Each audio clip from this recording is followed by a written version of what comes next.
Then may I have your attention, please? The show starts in 10, 9, 8, 7, 6, 5, 4, 3, 2, 1, go. The following is a world-class Bullshitters exclusive. Welcome in, everyone. We are live. It is Tuesday night, and it's time to start the High Council. I'm your host, Jeff, and with me tonight is my co-host, Caffeinated Wolf. I'm back. You love me or you hate me because I pissed you off in the chat. Hail to you anyway. Still love your faces. Hail to the High Council. I'm excited for tonight's show. As am I, and I'm also excited to be joined by our other guest tonight, the one, the only, Script Doctor. Thank you so much for inviting me on tonight. For any of those following me on Twitter, I apparently am the scourge of the Snyder fans. And I'm happy to wear that title. Welcome to my favorite club. Now, I'm going to make you a t-shirt for that, since you're the scourge of the Snyderverse. Now, what actually started that? Because I saw your first post, but for a little bit of context for the audience, I saw the post and the comment you made, and I was like, well, damn, that's kind of a relevant point. And so, would you mind telling the audience what actually went down? Yeah, a friend of mine on Twitter posted a link to the teaser of Aquaman 2, and I replied with a GIF of the Minions, like cheering, ready for it. And someone retweeted me, trying to call me like dude bro or something of that nature, saying that I'm blaming this Aquaman 2 on Zack Snyder. And I just made a point with regards to the fact that he's a bad judge of character, which is an essential skill for a competent director. And just kind of unfurled that way. The best part was when I pointed out that, at least specifically for the Detective Comics films, he was the one who was solely responsible for casting Ezra Miller and Amber Heard. And then their response is, well, Zack's not responsible for what they do off camera, out of set. And I never implied or suggested otherwise. But the whole industry has known for many years, even prior to their casting, that Ezra Miller, Amber Heard were red flags. Ezra Miller being a child actor out of Indy whose parents were show parents. And for those that don't know, show parents are parents that kind of act like the agent and manager in conjunction with an agent and manager.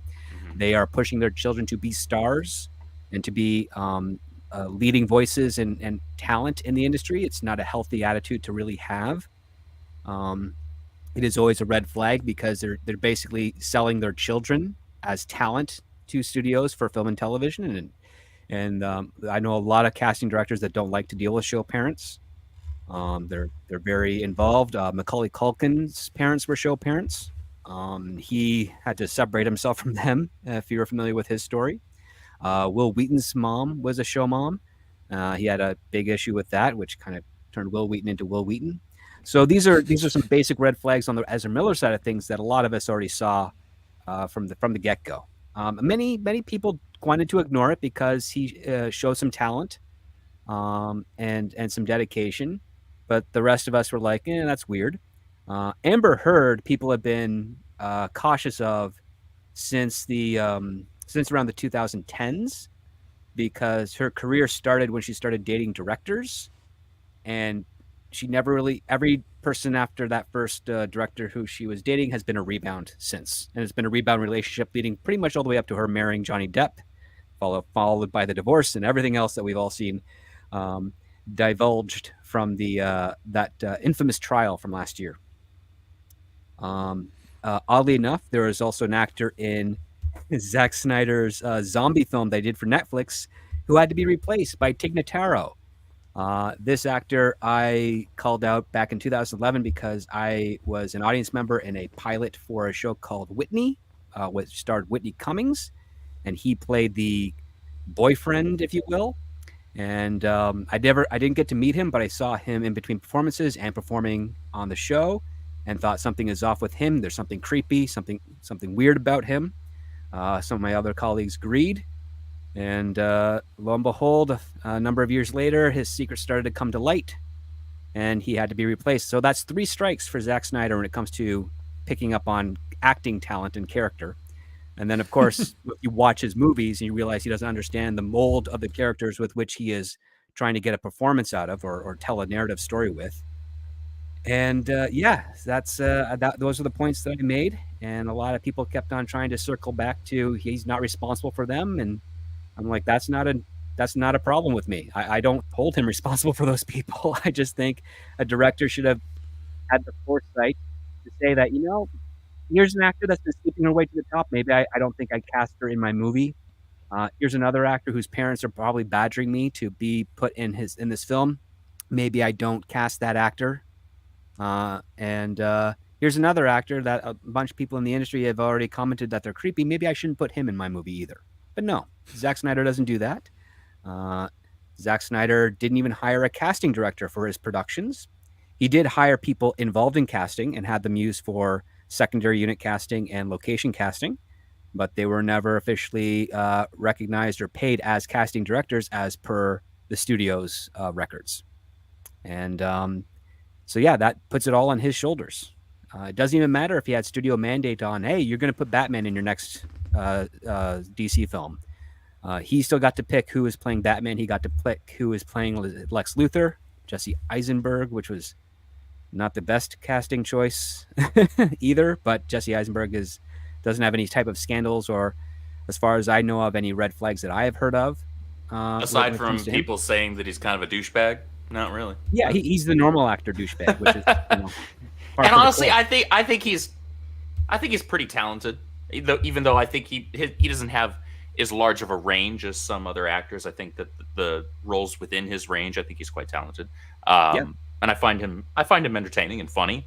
I really enjoy the Now You See Me films, even if they're nothing spectacular or never been seen before. I mean, The Prestige and The Illusionist, I think, are better films in general when it comes to kind of magic type stuff. But I think he's fine. Yep. And then my favorite comment was that someone remarked that Zack Snyder's above certain actions, and I reminded him that Zack Snyder's 5'6" and he's not above anything. Jeez, above certain what? No, nobody. I didn't realize how above... savage you were, Script. Oh, gosh. I thought I was the only one that made the height-related burns, but I'm proud, man. I gotta step up my game a little. Yeah, and listen, I'm not a giant at all. Like I'm hovering around 6 feet on a good day. On normal times, I may be 5'10", 5'11", but in Hollywood, that's still pretty tall. And that's one of the things that I noticed when I first went out there is how so many people are kind of in the 5'6" to 5'8" range, at least on the male side of things. I'm 5'11" if I'm actually standing with proper posture. And I'm perfectly fine with that. I fit in my car nice and comfy. But the Soska sisters, if you're not familiar with them, they're indie horror writer-directors. They're writing Yaira #1 over at the Ripverse. They also wrote the best run of Black Widow over at Marvel Comics. They called me handsome last night on stream, so I felt about 7'2". I was talking to them on Twitter for a brief moment today. I saw that. Elevator. I actually met them years ago at a horror con. And the guys I was hanging out with, well, it's Nick from the show, but Nick's a filmmaker as well. And we were all supposed to go to dinner, but then we got sidetracked and we forgot about it. So, gosh. Maybe one day we'll have that dinner with the Soska sisters. But there you go. I saw your comments Script, and I thought that was pretty damn funny.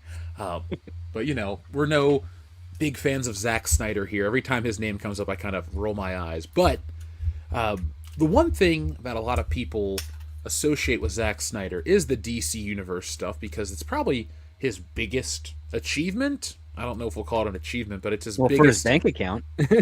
Oh, yeah. Yeah, I was Dude, he got paid. Warner Brothers didn't make any money off his films. I was about to say, yeah, he made his money just fine, but Warner Brothers didn't make squat off of his films. So... real quick, folks, before we get started on our topics, the word of the day comes from our friend Schroels08, and the word of the day is turd, in honor of Amber Turd, I guess. Star Wars The Turd Unleashed, a fistful of turds. Ugh. Debbie Makes a Turd and Bed, and Amber's Turd and Turd Busters 2016. Rebel Turd for the future film that's coming out on Netflix. Oh, yeah. I see that. Or Turd Moon. That just sounds really scary. Yeah. Probably has the face of the moon from Majora's Mask. Shut up. I'll have a nightmare if I see that You're spade welcome. of shit in the sky. Evil demon shit moon. Army of the Turd, since we're doing all these Zack Snyder movies.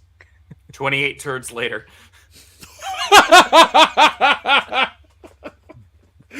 You know what? Let's just stop right there. That one wins. 28 turns later. That's a Danny Boyle picture. I don't care. It's great. So, folks, send in your turd titles all night long. Oh, we have Sucker Turd. Ugh. Oh, That's a very Zack Snyder title. Ugh. 30 Nights of Turd, or 30 Days of Turd. Sorry, yeah. It always makes me laugh to hear you play this game script because, you're a writer. You've written some prestigious stuff, and here we are making poop jokes on a podcast. Listen, nobody's above a good poop joke. I've seen a lot of mainstream movies with a lot of poop jokes, so I agree. Now, I don't know if I could ever write one without, I don't know, feeling guilty, because it's like low-hanging fruit. But you know what? It doesn't matter. If it's funny, Well, it's those funny. are called dingleberries.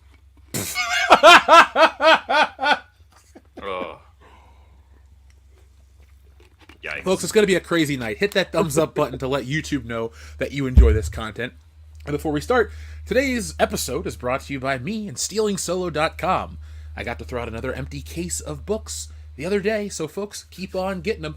We're down to our final maybe 3 cases. I don't know. I have to go check. But StealingSolo.com is the only place to get it. I ship out books all the time. I'll be shipping out our next order tomorrow. So if you've backed the book, thank you very much. If you bought a copy recently, check your mail. And for all those in the future, grab a copy before it's gone, because once it's gone, it's gone. And this is a first edition printing, and everybody likes first edition printings. So, one thing I wanted to ask you guys, since this is in the news and we're talking about our friend Turd Snyder, rumor has it that Aquaman 2 is like being ignored by Warner Brothers or not going to come out. Now, I don't believe the not going to come out rumor. I know a lot of people have said, oh, but Batgirl didn't come out. That's a different story. That's a There were tax exigent thing. circumstances with that they were able to write that sucker off. Yeah. There's no cross promotion or foreign distribution deals because Batgirl was intended for an HBO Max distribution model, so there's no obligations for it to break or cost the expenses or cost anything on Warner Brothers' sides to cancel it. However, with regards to something like The Flash and with Aquaman, those movies were pre-sold prior to even production beginning, which means that anyone that if they cancel those movies, they'd have to pay that money back to the people they pre-sold it to. And the tax write-off would not cover the expenses in addition to what they had to pay back. So there's no way that they could have scrapped it in the same way of Batgirl. Same thing goes with Aquaman 2. To me, this just looks like, again, I had a strong suspicion within a month after Zaslav took power over at Warner Brothers that he knew 100% that these movies from DC that they have in their coffers were not going to perform. He was going to do his fiduciary duty and say that they're great and everybody should go see them. But he doesn't really talk about them or acknowledge their failures. And he's trying to keep it. He's pulling it back. I mean, even with the Flash, they did a little bump for marketing, and then they immediately pulled back quickly because they didn't want to spend any more money after it. Same thing with Blue Beetle, and it looks like that pattern is being repeated to Aquaman because basically from Zaslav's point of view, from a lot of people at the DC studios that I was able to hear from prior to the strike, they pretty much have written off this year as basically a fire sale, going out of business, coming back under new management. Here you go. We're fulfilling our minimum obligations when it comes to distribution and marketing of this film or of these films.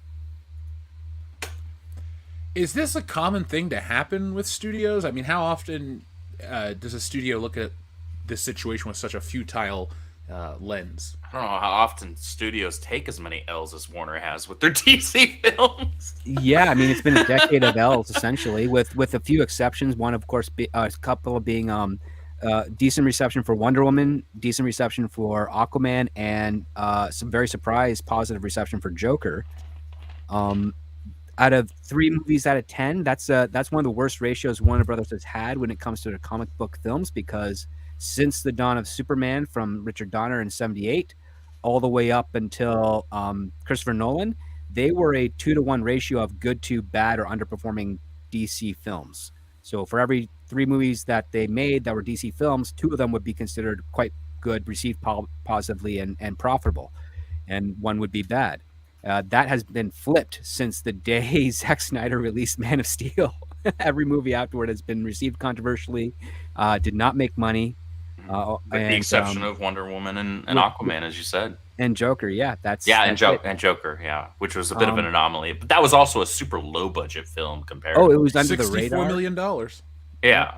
I mean, that film may as well have been free comparatively to everything else. Obviously, it wasn't literally free, but comparatively to everything else out there, it cost basically nothing, and it made over $1 billion, which was ridiculous. That hadn't been seen since the first Paranormal Activity, when they did that. It made $1 billion without the help of China, which means that Warner Brothers retained majority of the ticket prices for its international and domestic run. The other part too is every once in a while a studio will recognize they made a flop and they'll try and temper it down on advertising, but for the vast majority of the output, most studios like to back and support the films that they've invested in, because someone in there greenlit it and genuinely thinks it's good and it's worthy of being pushed and marketed. But this one here, it's basically new boss came in, saw the stuff that they had to get out, the product that they had to get out, realized it was no way ever going to make its money back, even with reshoots, even though they probably threw a bunch of money after each one of them just to try and make it a little bit more tolerable. But at this point here, it's an unprecedented experience where, yeah, they're just saying, we publicly told you we're done with this take on these DC characters. We're going in a new direction with James Gunn, Peter Safran. Hopefully that will be a very welcomed new take and interpretation. That is yet. I'm gonna give one little correction there. Hopefully it'll be a faithful interpretation. There we go. Yeah. I don't want to see James Gunn's version of Superman. I would like to see Superman for the first time live action since before I was born. That would be nice. Just the way you say that, it's so accurate but sad. I mean, I'm just honestly, if I want, or really not just at this point, in my entire lifetime, if I wanted to see Superman, I had 3 options. I could watch the old Christopher Reeve films. I could watch Superman the Animated Series. Excellent choice. Or I could read the freaking comics. Yeah. And depending on when you tried to get into Superman, he was dead. And that's why Superman is not my favorite superhero, because I tried to get into Superman as a child, and he had died in the comic, and it was the Eradicator and Superboy and Steel and all these confusing characters, and I went, where's Superman? So I kind of gave up on Superman fairly early. Not that I disliked the character, but it was the 90s was a weird decade to be a Superman fan. Yes, he had that cartoon. He was Death of Superman was what? Superman 75, 76? I think 75. That was 93, right? It was 92. I think it was 92? November of 92. And so, I mean, I was 4 years old at that time. So when I actually started reading comics in, I want to say 90s, I got my first 2 comic books in 96. Flash Zero and Man of Steel Zero. So he was back at that point. But if I had read anything prior to that, just about, his ass was grass. Yeah, the death of Superman and what followed after it for a long time was the expansion of what is kind of known as the Superman family, which was then later repeated with the Batman family prior to New 52 and then with the New 52. So yeah, it was pretty nuts. I'm a big fan of the Silver Age and Bronze Age Superman. stuff prior to the 90s. I think those stories were a lot of fun, more in tune with the character.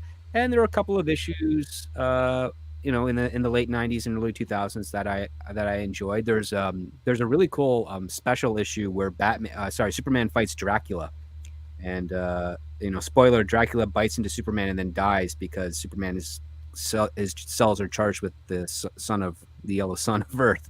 So the very substance that would defeat a vampire. So that was a fun little. He also fought the Xenomorphs.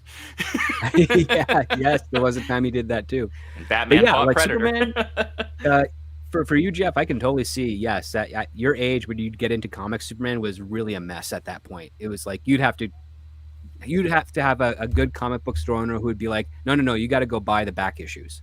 But I think at that time they weren't really pushing back issues because they were on reduced sale back then, and it's like, no, you got to pay full price for the new stuff because that's that's what he's investing in, and I don't begrudge any comic book shop trying to do that to maintain their business. But if you wanted to build up a new fan to buy the current stuff, you definitely would want to sell them some of the best historical stories that made the character worthy of lasting decades. That was my opinion. That's one of the comic book store owners that I had when I was coming in there after my dad would buy random Batman, Superman comics books for me. I started doing it myself. I got introduced to some of the Marvel titles, Spider-Man, Iron Man, Captain America. Didn't really gravitate towards Captain America or Iron Man that much, even though I really liked tech.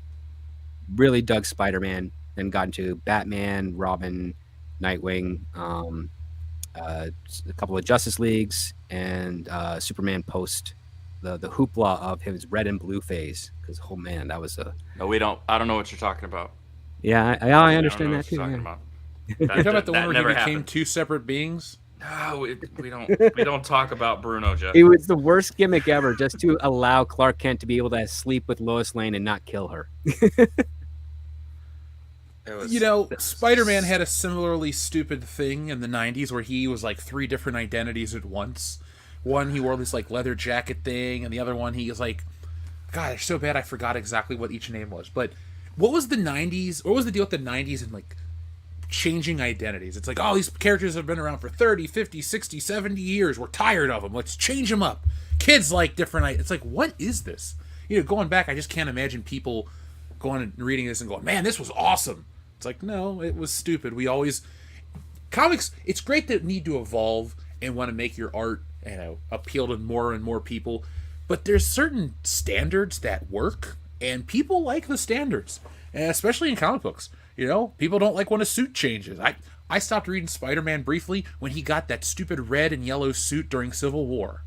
And then the Iron Spider suit. See, I like the Iron Spider suit in small doses. I would never want that to be a primary suit. It made sense for the story that was being told there. And granted, I don't actually like Marvel Civil War, but it made sense. I prefer the classic or some like minor variation of the classic because that's what's recognizable, and that's what I care about. The one, probably the only thing that wasn't to me dog shit about Dan Slott's worldwide arc of Amazing Spider-Man, which is when it turned to complete shit to me. That's when I gave up. Yeah, that was what I was like, what the hell is this? I liked the suit. I liked the Spider Armor Mark IV. I did like that. It was basically the classic suit, but it was kind of shiny. And it had like a slight glow to the spider there and to the eyes. I was like, okay, that's like just enough. You do anything beyond that, it's going to be way too much, and I can't deal with it. But I liked that. It's actually the suit that I used the most in the Insomniac Spider-Man game.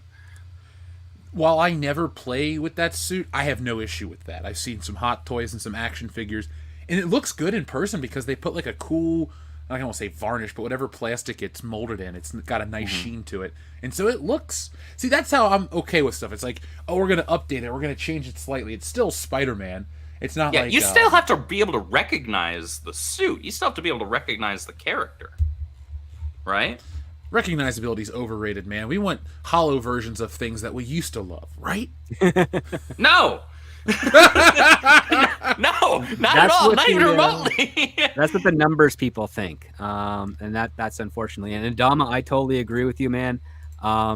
Dean Cain played probably one of the most interesting Clark Kents on television for that era. And when he did get to play, actually be in the Superman suit and play Superman, he did a fairly decent job with what he was given and the very limited special effects budget that show had. And Terry Hatcher, that show. Terry Hatcher just, man, she embodied a really balanced Lois Lane, even though a lot of people have said that she doesn't resemble the Lois Lane from the comic books, and I totally agree with that. I mean, technically, Dean Cain doesn't exactly perfectly one-to-one resemble Clark Kent either, to be fair. Oh, yeah, absolutely. This was a different type of take on them, but the one thing that really worked well is the chemistry and the progression of these characters.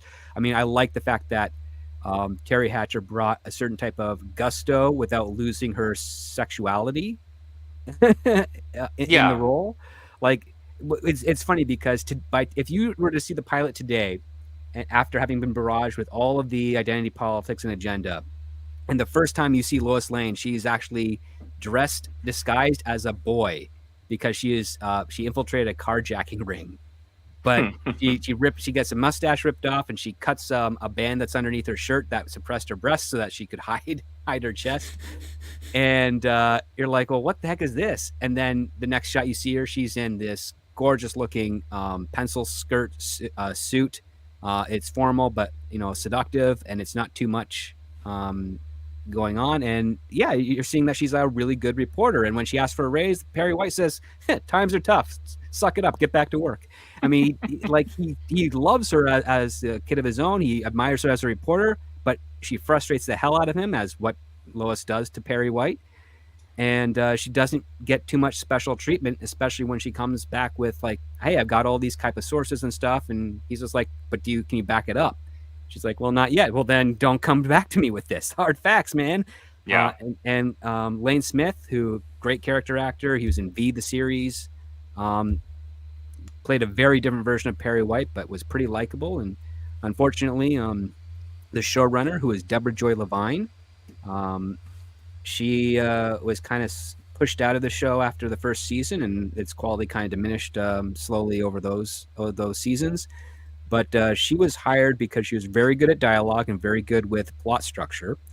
And she openly admitted to the people at CBS and Warner Brothers that she doesn't know anything about Superman, and she doesn't know if she can write it. And they said, well, we believe in you, but just give us what you think you could do. And she says, well, I know we don't have the budget for special effects. So what I could write is a romantic workplace comedy. And they said that kind of can work for a Superman story with regards to like Clark and Lois. And yeah, if you focus and hone in more on the Clark and Lois aspect rather than the Superman and they said, aspect. okay, we'll give it a shot. And she turned in the pilot script. The Powers that Be said, you know what, there's something here. They shot the pilot. They actually kept they shot the pilot at CBS Studios. At Warner Brothers, I believe. They kept the filming light on for 2 days straight, so that nobody, because they were going over budget, so that nobody could actually stop them. They managed to finish it under the radar, basically in the nick of time. They premiered the pilot, and people loved it. Audiences loved it. Superman fans had some hardcore ones, had some issues with it, of course. But a few episodes in, especially when they got Jonathan Shea, who played Lex Luthor, but they didn't make him bald. A lot of people were upset with that.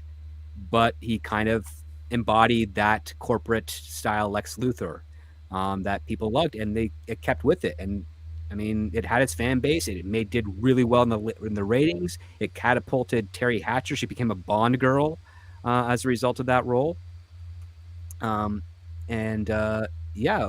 The only reason it was canceled is there was a changing at the guard at CBS. They were all set to do a 5th season. And listen, its quality did diminish over time. It became way more comedy and hokey. And Lois Lane became a wine wife towards the end of the season 4. But I mean, a show that lasts for 4 seasons is a pretty big feat in the 90s, because you have to have in the 10 million area ratings per episode in order to do that. Yeah. Now you made a comment of something I wanted to touch on about after the first season, it kind of dipped in quality. That was such a. I know it happens in other decades, but I just remember in the 90s, a lot of the shows I watched, and you go back and watch them, the first season is so strong or it's so different. You can clearly tell there's money. Like a lot of animated shows in the 90s where it's like, wow, they had, like Spider-Man, they had the budget to do all sorts of stuff. And then it just becomes reuse and reused clips and all this other stuff. And there's just a lot of shows like that from that era.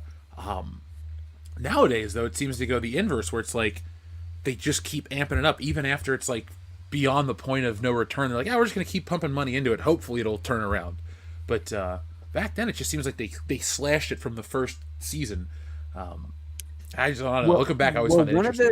With regards to Lois and Clark, the reason that they kind of pushed out Deborah Joy Levine is because one of the assistant producers who oversaw the show, but also oversaw a bunch of others, thought that the series should be a bit more action-based.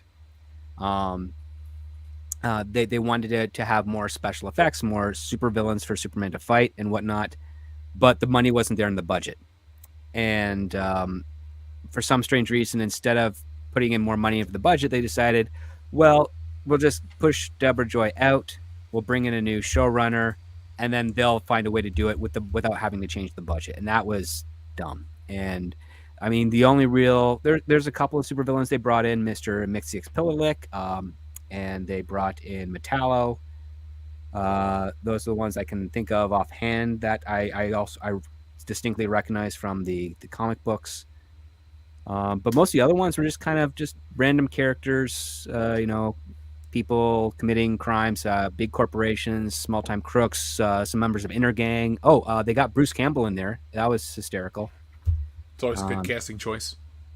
He played I feel like there's bias there, but that's okay. He played Billy Church. They had the Church Group was the head of Inter Gang at the time, at least in that show. I don't recall the Churches in Superman comics. It might have been from an era I missed. But they did what they could to try and make it a bit more action oriented. The ratings did dip a little bit, but were maintained steady following those seasons. So yeah. One thing you brought up too that I wanted to comment on is, I feel like when it comes to just Superman, quick aside, we're at least on the big screen, we're always stuck with like the same handful of villains, and there's so many other ones out there that we could. It's like we've had Lex Luthor three times. We've had General Zod twice. We've had, and Ursa and Non are essentially whoever Thoreau and that other giant dude are. And that's kind of it. I'm sure we've had like one or two more that I'm missing, but it's like we keep going over the same couple of beats. Well, that's the problem with these big studios when it comes to the superhero films, isn't it? I mean, they tend to, Zack Snyder was an exemplary example of this when it comes to just blowing your wad in the first, 2 films of something. Let's just do, Death and Return of Superman immediately, and Doomsday. Why not? And Dark Knight. And Dark Knight Returns. Yeah, basically. Kind of this weird amalgamation, a shitty one at that, of all of those, where these writer directors just want to immediately go for like the biggest name villains in a franchise. I mean, even Sam Raimi did this, but he did it well when he used, he kicked off his Spider-Man, I'm going to say duology, with Green Goblin and then Doc Ock. I mean, there's 2 of Peter Parker's, most notorious nemesises. With Batman, we've had the Joker multiple times, Right. Yeah. And so I would really like to start seeing them, and Hollywood is not script. You said this a number of times, where Hollywood is not in a state currently, and has not been for a long time, where they're willing to take risks. They always want to do the safe thing, though ironically, they take risks in other ways. In terms of like, let's do this thing that's going to piss off literally all the fans of this property that we're adapting, but that's fine. I would really like to see some of these I don't want to say writer directors because I think that's something that needs to stop. I think far too many directors fancy themselves writers. I think Zack Snyder is one of those people. I think J.J. Abrams is one of those people. I think both of them can make things look very pretty or look very cool, but that doesn't necessarily make you a good writer. And I wish that far more often studios would properly pair the two together so that we could get kind of a good blend of this looks really great and the story's also really good. And I would like to see that happen and us get some villains that we don't see as often, see a little bit more prominence. Like, you could do cool stuff with the Chameleon for Spider-Man. You could do cool. I mean, there was a great opportunity to do Mysterio, and then we got Far From Home, or as I like to call Far From Interesting. I freaking hate that movie. Yeah, I mean, and I there think needs the to be a method lot more of that. Yeah. We should get a real good real Riddler, not freaking Dollar General Zodiac Killer Riddler, which is what the Batman was. That was lame. I mean, the other part too, and to your point, should just done Zaz at that point. Here's the other part too. Some directors have a lot of contention for some writers. That's because writers can do the thing that most directors can't, which is write. But some directors can do a great thing that most writers can't do, and that is find a way to amp up the story that they have on the page. And they can do that without rewriting anything. They just have an eye and a means of how they can shoot and cut this story together to make it really, hit on screen. Finding that dream team of a writer and a director that can work well together is lightning in a bottle. It's very difficult. There's a lot of times where a writer will turn in their script, the director will get it, and the writer won't even be on set during the production. And the only time they'll ever be called in is if they need to do a quick pass over a scene that's not working for whatever reason. Right. That's par for the course. When it comes to something like Superman, listen, the one Superman movie I would have pitched would be Superman versus the Toyman, because you would be able to have giant robots walking down the streets of Metropolis, toy robots that Superman would have to physically fight.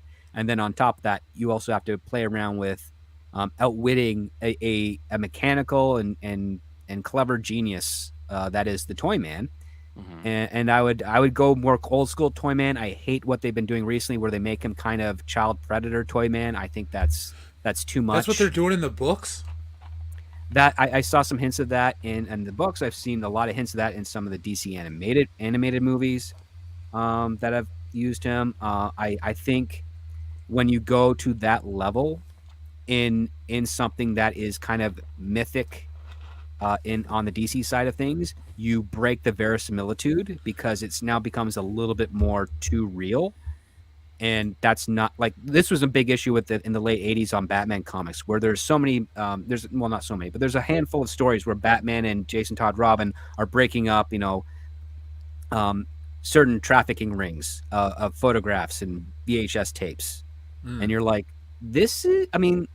comics have a broad spectrum of an audience, but you're still dealing with a younger audience, and going around that subject matter for them, it might be a little bit ahead of their comprehension. And I think that was a bad choice that they did in the 80s. In fact, one of the opening stories in The Death of the Family revolves around that specifically. And I remember reading that because I was too young to read it at the time. I was like 3 or 4 when that book came out. But when I did get hands on it in the late 90s, where I was already a teenager, I'm just like, whoa, if I were like 8, 9, or 10 and I read this, I'd have a lot more questions than I do now. And a lot of 8, 9, 10-year-olds read Batman comics. I think I think the dark stories have their place, that those real gritty stories have their place. But while I don't necessarily like when comic book publishers do stuff that, this isn't necessarily canonical to, the main universe or whatnot, that gets annoying. Like, I'm in it for, I want things to matter, right? I want things to have impact. I don't like the excuse of, it's an Elseworlds thing, so it doesn't matter anyway. Then why do I care?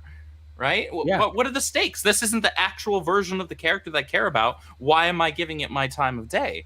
But I do like when DC was still kind of in a, I don't want to say a renaissance, but it maybe not, might not be the worst word for it, but when they were still within the first few years of the Rebirth initiative, so 2016, we'll say through like 2018, they had some really great books. They were in 2016, 2017, if I remember correctly, they were topping the charts. They were outselling Marvel for the first time ever, because Rebirth was just such a good return to form for most books, in that they were like, they took some of the good things that they did, which wasn't very many, from New 52, and they kind of paired it with like the classic stuff. They brought back a lot of the stuff that fans actually were there for and missed. But what they had was this thing they called Black Label. And the Black Label was for mature audiences. It was darker stories, but it was darker stories told with characters that it made sense to tell a darker story with, right? I don't need a super dark Superman story. I don't. Like, you could tell that, and you might even write it well, but I don't want to read that. I don't care. I want Superman to remain a beacon of hope. And I don't need the stories to be campy necessarily all the time. Mm-hmm. I don't need him to be rescuing kittens from trees, but I also don't need it to be about this crazy dark murder spree or something like that. There are characters within the DC universe that you can tell dark stories with, and it would be appropriate. And I think that it's important to have those separated from the main thing. However, I will say this, and then I'll end my cape shit rant here. Comic books, while yes, the characters themselves might attract younger audiences, comic books are not for kids, by and large. They have not been for a very, very long time. Yeah, that audience grew up. Yeah, that audience, exactly. That audience grew up. The comic Well, books the audience had grew been up, for and then- young adults and adults. Well, here's the thing. The audience grew up, but they grew up and they still think it's for kids, because even though they've been reading the books along, they're like, I read this when I was a kid, so I'm going to share it with my kids. And that's where you have the weird divide. Now, I'm going to give you a little bit of pushback on that real quick. And really? Okay, sure. just a little bit, because That's okay. there's some truth to what you said there as well. Yes, like if I was a parent and I had a kid that was a decent reading age, say maybe somewhere between 8 and 10, there are certain books that I would absolutely introduce them to within the comic book realm, even Marvel and DC. However, I don't view the comic books, and I would go as far to say is that most current, still reading, longtime comic book fans don't view it that way, in that they view it as seeing these characters kind of in a very long form growing up with them, at least for the ones that haven't gone to complete crap.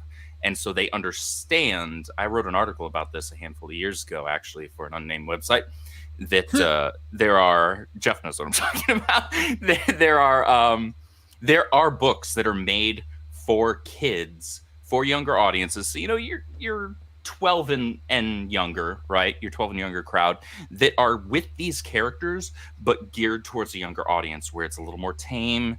There are actually still some really good books made with those. I've read a handful of them because I've made recommendations to some friends that had younger kids at the time.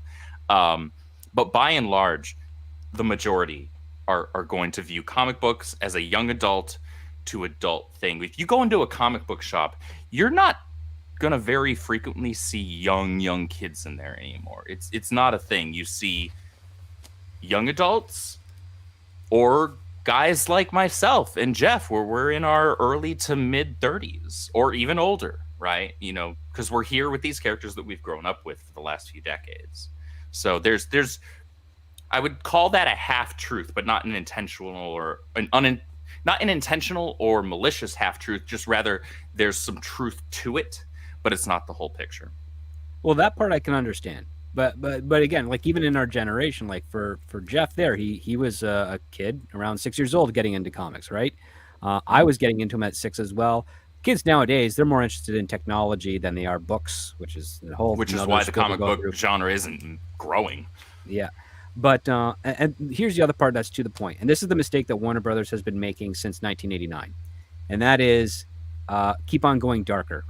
Trying to push that envelope. Do an R-rated Batman or anything else.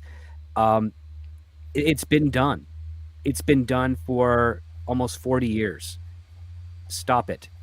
Listen, you don't have to give me a lighthearted Batman film, but give me a Batman film at the end where I feel like, yeah, he's going to actually save Gotham by the end of his life, type of thing. 100 years from now or something. Give me something where it's like, yeah, he's an aspirational hero. He is a person that is not succumbed by the victim circumstances with which were put upon him. He has overcome that, and he is persevering, and he is being a beacon of hope and inspiration to a Gotham that has been terrorized by corruption and criminals rung amok who are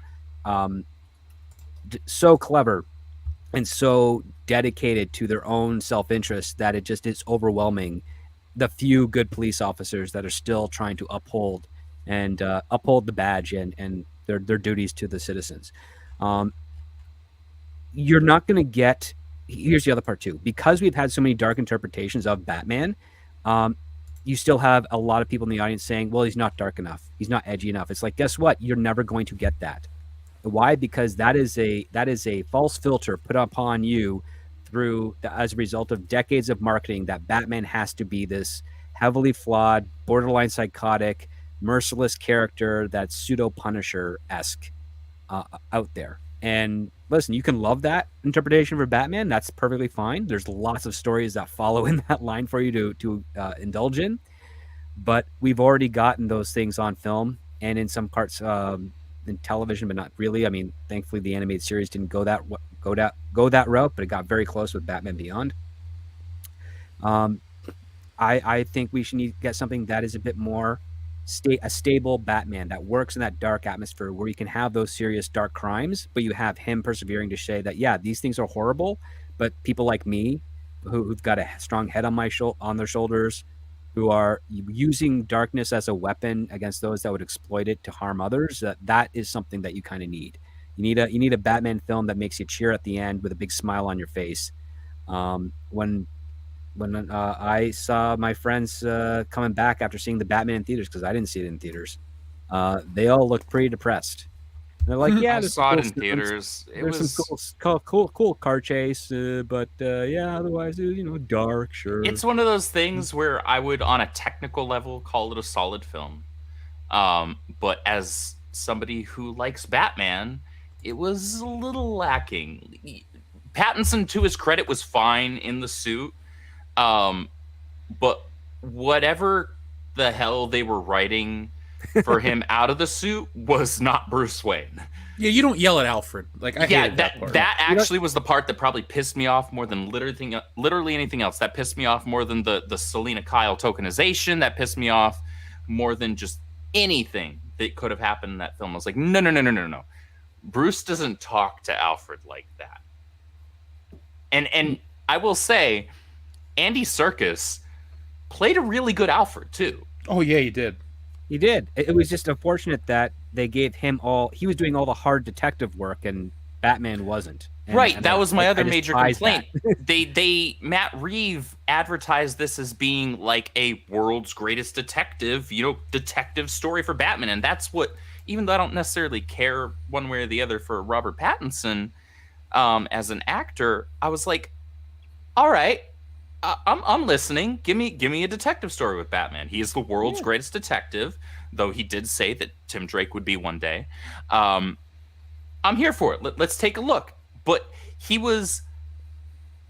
it never felt like he was the world's greatest detective. It felt like I want to see Batman get in disguises. He was missing things. He was arbitrarily intelligent in that film. Like he was the smartest person in the room sometimes, and then other times it's like, wait, how did you miss that?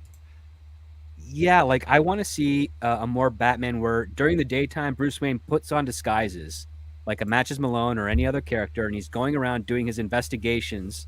And setting up everything he needs to for when he makes his move as the Dark Knight. I want to see I want a mystery that engages me, that makes me wonder what is going on, and what the real big plan is going to be.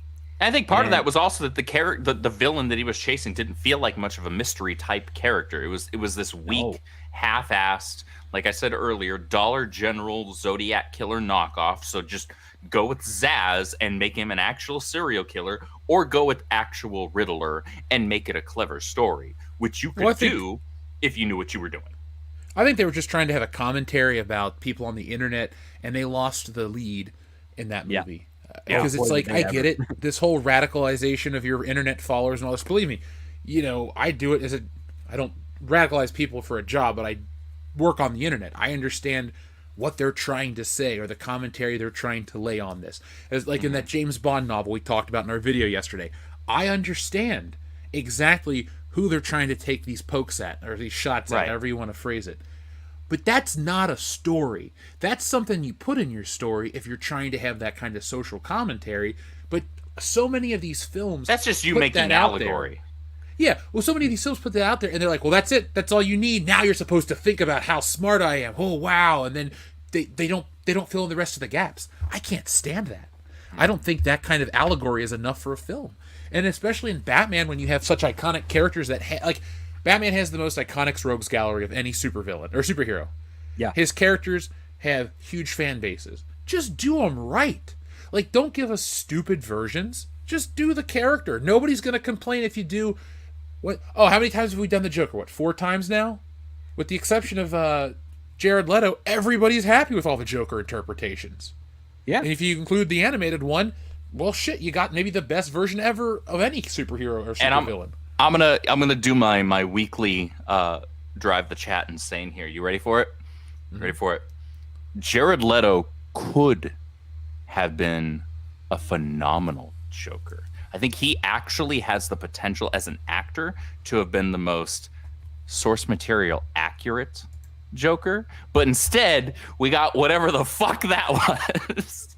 We got I think he has the actual gang leader Joker. That was the writing was stupid. The visual, like why are you giving him a grill and the stupid tattoos? All of it. What the hell am I looking at? However, I think he has the acting chops, and specifically within the range to have played a far more comic book accurate Joker. And I really, really wish that's what we would have gotten, because there are like a couple of sparks in his eye in that garbage Suicide Squad movie where I was like, if the writer knew what the actual hell they were doing, we could have actually had something here. At least with this character. But instead, we got a pretty universally reviled interpretation, because it's horrible. It's bad. It was bad. So bad. That's a movie. Listen, I was happy to get a paycheck and working in props and set on that film for the twice that they went back and reshot a bunch of it. Now David Ayer has publicly come out and said, "Oh yeah, they told us to reshoot it because of Deadpool." He is mixing up his years, because the most common movie that was being thrown around on that set was Guardians of the Galaxy. And when you take a look at how it was edited and the advertising push for it, they were trying to make Suicide Squad into a Guardians of the Galaxy, because Deadpool came out in February, the same year that Suicide Squad came out. They didn't do any reshoots between Deadpool and that release date. The reshoots were done the year prior in 2015. I know, I was there. All that stuff happened during the editing part. And if the Deadpool was brought up, it was brought up in the editing suite. It wasn't brought up on the set, because everybody was talking about, at least after when we were coming back to redo some of the other scenes, the movie that kept on being thrown around was Guardians of the Galaxy, because that was a surprise hit, and it was a team of a bunch of misfits. Oh geez, what is the Suicide Squad? A team of a bunch of misfits. Right. Like, come on. I mean, I don't know what he was thinking. Maybe he's still recovering from the trauma. That movie did do fairly well though at the box office, as much as. Oh no, it did. It's surprisingly well. I wish because it's not a good movie. In that. It's not a good movie, and I watch it every now and then because I have the collector's director's cut Blu-ray, which is marginally more tolerable. I'll watch it every now and then, but it's really just because of Margot Robbie. I'm 100 with you. Like, she's great looking. I just can't sit through that fucking movie. She looks fantastic in the outfit. She does a good job. I think that if they had some better writing for it, like much better writing for it, it could have been a stellar film. and would have been David Ayer's essentially kind of his Guardians of the Galaxy hit for DC. But it somehow managed to make money anyway. And again, it is not a good movie. I acknowledge this, but it's kind of one of those things where, and I think we can all say this as movie fans, even you, Script, all right, Mr. like high society, all right.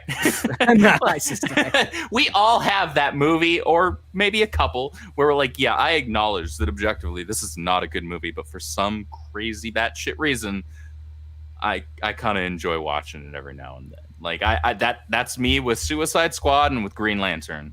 Oh, that's me with Superman 3. Superman 3 is hysterical for Richard Pryor reasons, and then for what the heck are they trying to do here reasons. What That about was the you, first Jeff? one I ever saw. Jeff, what is a universally pretty much reviled and panned movie that you have as a guilty pleasure? This is important. I can't be alone over here. I want to give you an honest. Oh, I know it. Home Alone 3. Everybody shits on Home Alone 3. I liked that movie as a kid. I went back to rewatch it as an adult, and I'm That like, was the one with that other kid, right? yeah, and Scarlett Johansson. I don't even remember that Scarlett Johansson was in that. It's her first movie. Oh, then she's itty bitty. Then she's got to be just She's like got a to be little like 10 kid. or 11, yeah. Yeah, Yeah, the movie's from she was- '97. Okay, yeah, then she Okay, was, then probably just a couple years older than I was at the No, time. she's my age. Well, actually, I'm a little older than her, but yeah, she would have been in 1997. She would have been 13, 12 or 13. Okay, so she's like what, 5 or 6 years older than me? Whatever it is. Yeah. I don't She's even turning remember her 39 being this year. I'll say this. Okay, so she looks great. She's yeah, she looks great for 39. She's 4 years older than me then, because I'll be 35 on Friday. Well, happy birthday in advance, man. I'll be 35 thank you. next month. I'm not excited or upset. It's like 35. It's whatever. Yeah, Yeah. As far as I'm concerned, I'm turning 30 for the 5th time. It's fine. I don't mind. I've had a great year as far as I'm concerned. And yeah, she looked great for 39. So, but yeah, I couldn't. I didn't even remember that she was in that. To be fair, though, I've only seen that movie once.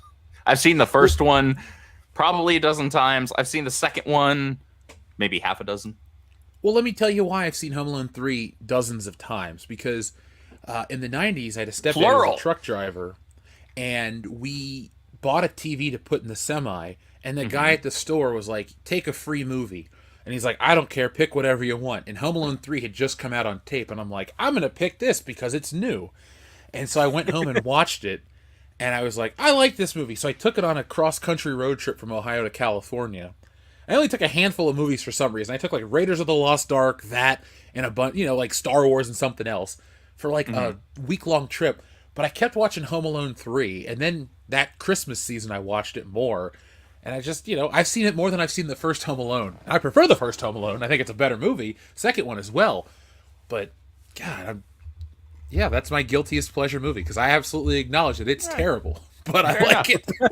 No, dude, this is a no judgment zone when it comes to that. Is this Planet Fitness? I mean, not so much. Well, I can't give away free pizza and donuts that first Tuesday of every month to nearly 200,000 people. But you can give it away to us. I'm sure, when we get together, I'll take us to Tim Hortons. Is there a Tim Hortons by you, Script? There's 7. Damn, You're I don't lucky. even know who that is. It's a donut shop. Oh my God, it's so good. Okay, so Tim Hortons was a Toronto Maple Leafs hockey player, and he opened up a donut shop, which is An athlete for a long opens up a time- donut shop. How about that? dude, for a long time it was high quality stuff, and then I believe Burger King bought them, and now they're kind of down. The hell? Yeah. Well, Well, that's one way to never get your order right. now, Script, quick aside, all of the Tim Hortons in my area were owned by the same franchisee, and then one day they just closed, like all of them at once. And my friend and I used to love to go to Tim Hortons, and so it was like, because they had them in Michigan, and so when I was in college, it was like this weird thing we didn't have in Cincinnati. So I'd go there every once in a while, and then we had it, and it was taken away from me. And if there's a better donut shop, I'll treat us to those donuts and whatever the best pizza in Yeah, the Great White North is. For many years they used to bake their donuts inside the shop, and then around the turn of the century, shortly after the turn of the century, They then started baking the donuts somewhere else, freezing them, and then shipping them to their locations, and then they'd be thawed out. And you could tell the difference, and that was part of the decline. And then, unfortunately, a few years late, like the coffee was still good. I'd never drank it because I don't drink coffee, but all my friends that did still good. Oh, hold on. No. You just kind of glossed over something really important there. The fuck you mean you don't drink coffee? I don't have a taste for it, and I've never needed it to wake up. I'm leaving. I don't trust people that don't drink coffee. I drink quite a bit of coffee, a little too much. I find the smell is fine, but I tasted it used before, to and drink it's like way too much no coffee. matter how much sugar I put in it, it's still too bitter for me. Oh, fair enough. I enjoy the taste. I enjoy the smell. I have 2 cups in the morning, and that's it. I used to be addicted really bad, where I would have like 3 or 4 7 espresso shot coffee drinks every day. This was back when I was a GameStop store manager. Oh, you'll need it then, because you can't drink at work. I got it. Yeah, no, yeah. Well, yes, no, I did not put Bailey's in my coffee. I wish, honestly, retrospectively, I wish I had. That might have made for some good stories, but I didn't. I was a good boy. But yeah, I used to be super addicted to caffeine, and I've since scaled back because it was bad for me, and I recognized that. And I have bad enough insomnia as it is, and I didn't need to help that with, being basically having an IV of espresso and caffeine in me. Cocaine and coffee will get wired and have a big party. Anybody in the chat know that movie quote? Tell me now, you win some points on the show. I want some coffee now, even though it's 10:15 at night. A nice dark roast. I just want to smell some coffee. That's what I want. I don't really want to drink it and stay up till 2 a.m. But well, I gotta address something real quick. Phone box chicken in the chat says coffee is shit. Tea is a far super product. I think he means superior. It says Yorkshire tea being the god emperor of tea. I don't speak redcoat. My tea goes in the harbor. What year is this? 1776, motherfucker. Oh my god. Hey, that harbor was delicious in summertime.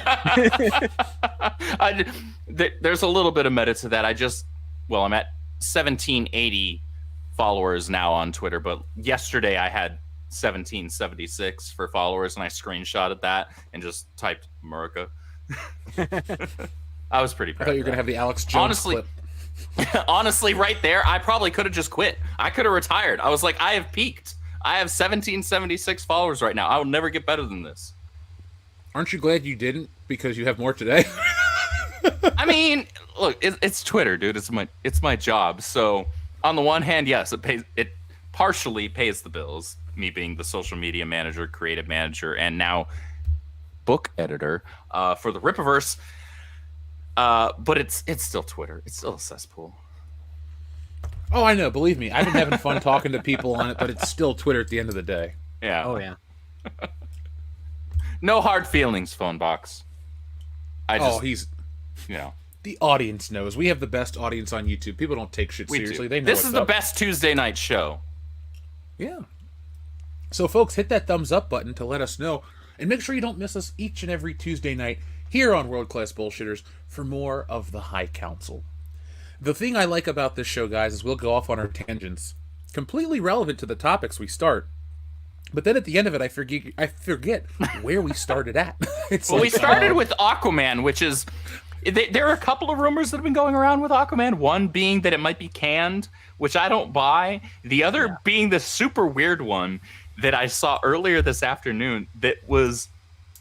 They lost it? I don't even know what that means. I saw that one yesterday. How do you lose it? What do you mean you lost it? It's a movie. That's a good joke because it's not from Variety, it's from Variety. It's a different. Okay.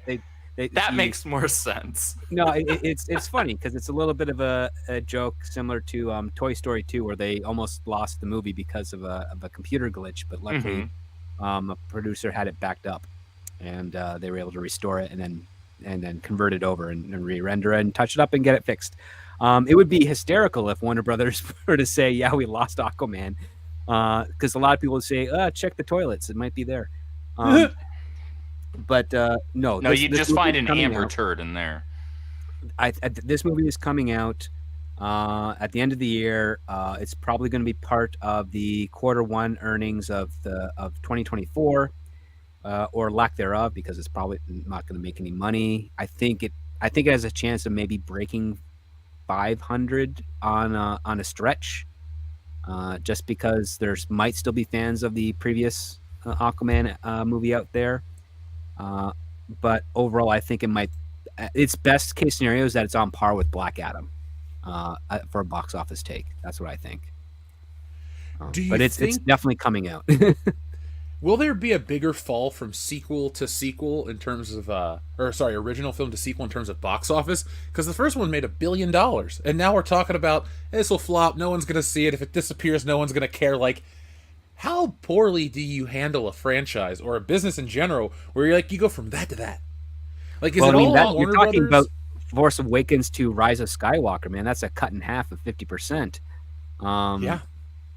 Well, look Aquaman at has a DC's chance of track doing record that. right now. Yeah. DC's track record is like the Batman did fine. Like, it did well, even. Though I admittedly don't know what its budget was, and so I don't know how it actually. I don't know what it netted. I It know was that over 250, and as a tentpole film, you have to multiply that by 3 to Right. just for the number side of things on the gross, and Sure. then afterwards you have to factor in a 40 to 50% take from the theaters, and whatever's left from that is what Warner Brothers made. I don't believe the Batman actually made any substantial cash. Right. So on net, it actually didn't make much, if anything. Fair enough. Exactly. Okay. Like, they were betting that this would be $1 billion. When you're dealing with a $250 million budget film, the only way you're really going to start seeing profit is once you cross that $1 billion mark. And we haven't had a DC film that DC has done hasn't that been since doing that. Aquaman Yeah. and Joker. Yeah. Which is sad. That first Aquaman, and I say this as somebody who, I've said this before, I judge these superhero adaptations on a few different levels. One is, how is it technically? What are the things that I can objectively, I can apply this criteria to literally any film. Is it good or is it not? How's the writing? How's the pacing? How is it, from the cinematography perspective and all that? And then and from that aspect, the movie's gorgeous. The movie looks beautiful. I thoroughly enjoy it from a visuals perspective. And then how is it as something that's supposed to be an adaptation of this thing? Especially if it's this thing that I am fairly well acquainted with, that I enjoy. I know which comic books it was taking inspiration from. In fact, I know exactly which story arcs it was taking inspiration from, because I own them. And I'm like, okay, that's fine. I see where they were picking a little bit of pieces there. But it's not Aquaman. I don't have an affinity for Aquaman, so I really enjoyed that movie because I didn't until Jeff Johns wrote him. well, I'm guilty of falling into the Family Guy trap, where Family Guy did that skit where he's stuck on the beach, or the guy's attacking the one on the beach, and Aquaman's like, "Hey, stop! Come on!" And he's like, "What else could he do?" Because he's just You're in the water king of right the now. ocean. You'd be God. sorry. Yeah, and that, like, I had seen, there was an Aquaman cartoon. I think it was from the '60s. It was like a smaller. Like, the episodes were short. I think there was like a DC series from the 60s that Aquaman had like a feature in, kind of like how the Marvel superheroes show. And so that was my actual first introduction to Aquaman, and it was fine. I mean, I liked it, and I liked him enough as a kid that, like, if somebody gave me an Aquaman figure, I'd have played with it. Probably would have taken it in the bathtub. But, like,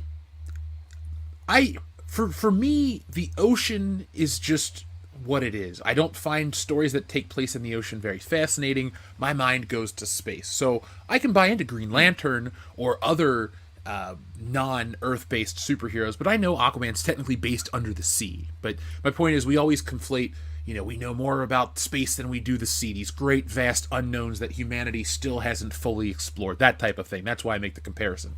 But Aquaman it worked for me because I liked Jason Momoa. I wanted to have a beer with the dude in the movie, and I just didn't care about the lore. That being said, though, that doesn't discredit your take of any validity from your take.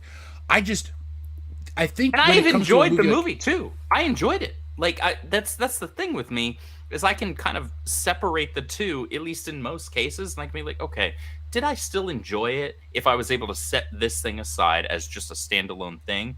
Okay, yeah, but then I still do have to factor in that. But I'm also a fan of this thing, and so if I do factor in everything, if all things are being considered, then it's another story, right? It's completely fair. But I try to be fair with that.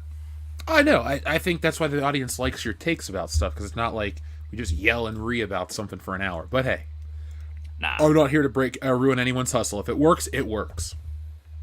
Absolutely, man. Yeah, Aquaman I think had a decent premise, and aside from the main cast, like the main two leads, I thought the rest of the supporting cast was great.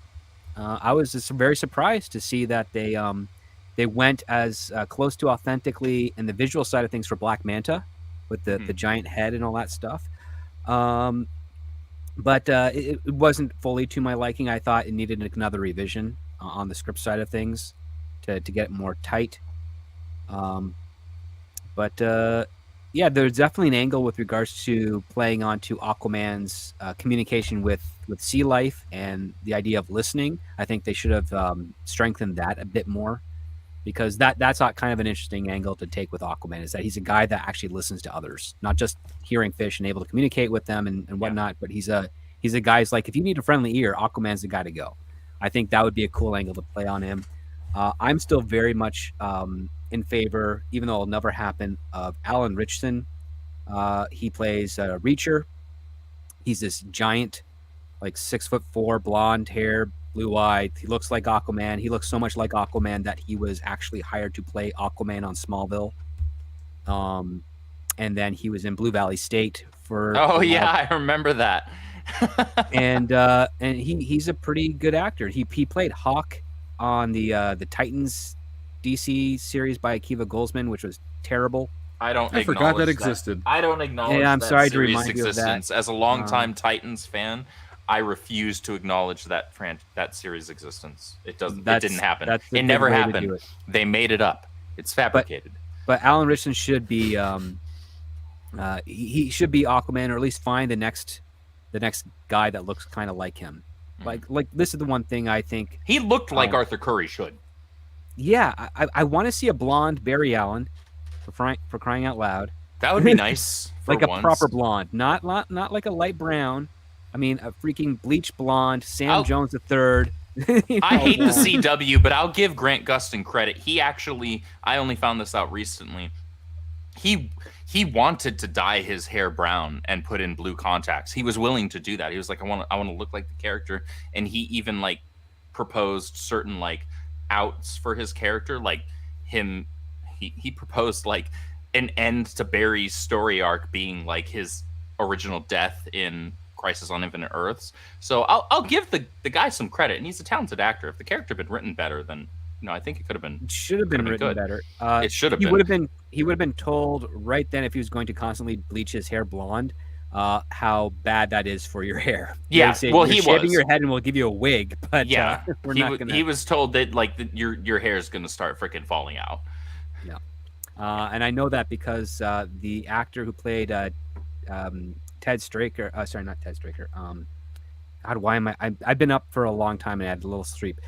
But the head Captain Straker of Shadow in the series UFO, the original actor dyed his hair for the first few episodes, and it was actually damaging his hair, so they ended up just putting a wig on him. Yeah, no, that's fair, and that's what he was told, and I totally get that. That's totally fine. I wish that they had then at that point been like, okay, let's put on a blonde wig, and let's just very lightly digitally touch it up to make it not look like he's wearing a wig as much. They can do that now without the digital effects. Yeah. And I appreciate... Oh, I totally believe that. There's some crazy things that truly skilled estheticians can do with all of that. It's not my bag, but it's really impressive when it's done well. All right, Austin. But the point to that was that I appreciate that he was willing to do that, I guess is where I was going with that. Because I too would like to see Barry Allen look like Barry Allen for the first time on screen. Yeah, it'd be really cool. He's not even my Flash, but I want him to look right. Yeah, and then get a ginger for Wally West as Kid Flash. And work your way up to him, taking over the mantle if you want. Just I could write a banger of a Flash series, I guarantee it. I heard that pour. What you drinking tonight? I've got a Liberty Creek Cabernet Sauvignon. I may very regularly drink wine, but I'm not some bougie high society jackass where I'm drinking a $20, $30, $40 bottle of wine. Dude, I pay freaking $7 for this. No, it was like $6.70 at HEB. I bought this Magnum bottle for. Like, as long as it tastes good, man. Like, that's all I care about. If it does the job, that's what matters to me. Yeah, I don't need to spend no freaking $40 on a bottle in order to feel good about myself. No, I am enjoying a fantastic stream with the best chat on a Tuesday night and the best panelists on a Tuesday night show. And I'm enjoying a glass of wine and shooting the shit about geek shit. What could get better? You're just making me a little jealous. I don't have any wine here. I'm drinking a Hal's New York seltzer water, naturally refreshing. This is not Could a be worse. commercial. It could be like a natty ice or something. I have self-respect. There are 3 things I won't drink. Natty Ice is one of those. PBR is another one of those. I was about to say, is Pabst Blue Ribbon one of them? It's not a status thing with PBR. I absolutely hate the taste of PBR. I was at a concert once, and my cousin bought me a drink, and he's like, "Here you go, man." And it was a PBR, and I'm like, "Oh God, I can't even like." And I'm a beer guy. I never leave a drink. Mm-hmm. I like walked away and tossed it. I can't stand. There's something about PBR. Just the flavor makes me want to. Yeah, I want to take a drink of water to wash the fictional flavor of PBR out of my mouth because. Yeah, I'm drinking some President's Choice spring water for any of my fellow Canadians out there that are aware of it. Hey man, hydration is important. I just choose to hydrate with fermented grapes. No, last night I had wine. I was date night with my girlfriend. We had late reservations, and we didn't get home until like 3-4 a.m. So I got up at around 7, took a quick nap again, and got back up again at 8. So I'm running on adrenaline and fuel. And whatever. Well, thanks for hanging out with us tonight, man. Lunch. I hear it, man. Thank you for being here, regardless of the lack of sleep. We always appreciate you being on the show. You're one of our favorite guests. You always bring a lot to the table. I love talking with you guys because it goes in unexpected and pleasurable directions. I enjoy it too. Believe me, when I will clip this show, when I do, I sit there and I find myself sitting there and listening, going, "Oh well, I'm listening to myself talk about shit that I already experienced once, but I'm just entertained." So I guess that's a good sign. Or I'm a massive egotist. Audience in the chat, let me know. 1 for entertaining, 2 for ego. I won't be offended either way. I just need to know the truth. All right, I'm putting 2 in the chat.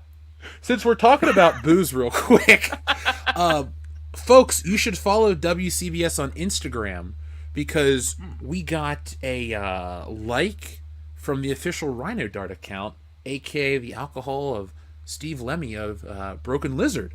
So we've been doing these celebrity drinks, and literally our first episode we got recognized by the celebrity that actually produces it. So be on the lookout for that content. Have you watched Tacoma FD? The other guys on my podcast have watched every episode. I have not, but I do love them. You need to catch up because, not only is it like a cool cast, the girl that they've got playing the daughter, really good looking and actually really quite talented.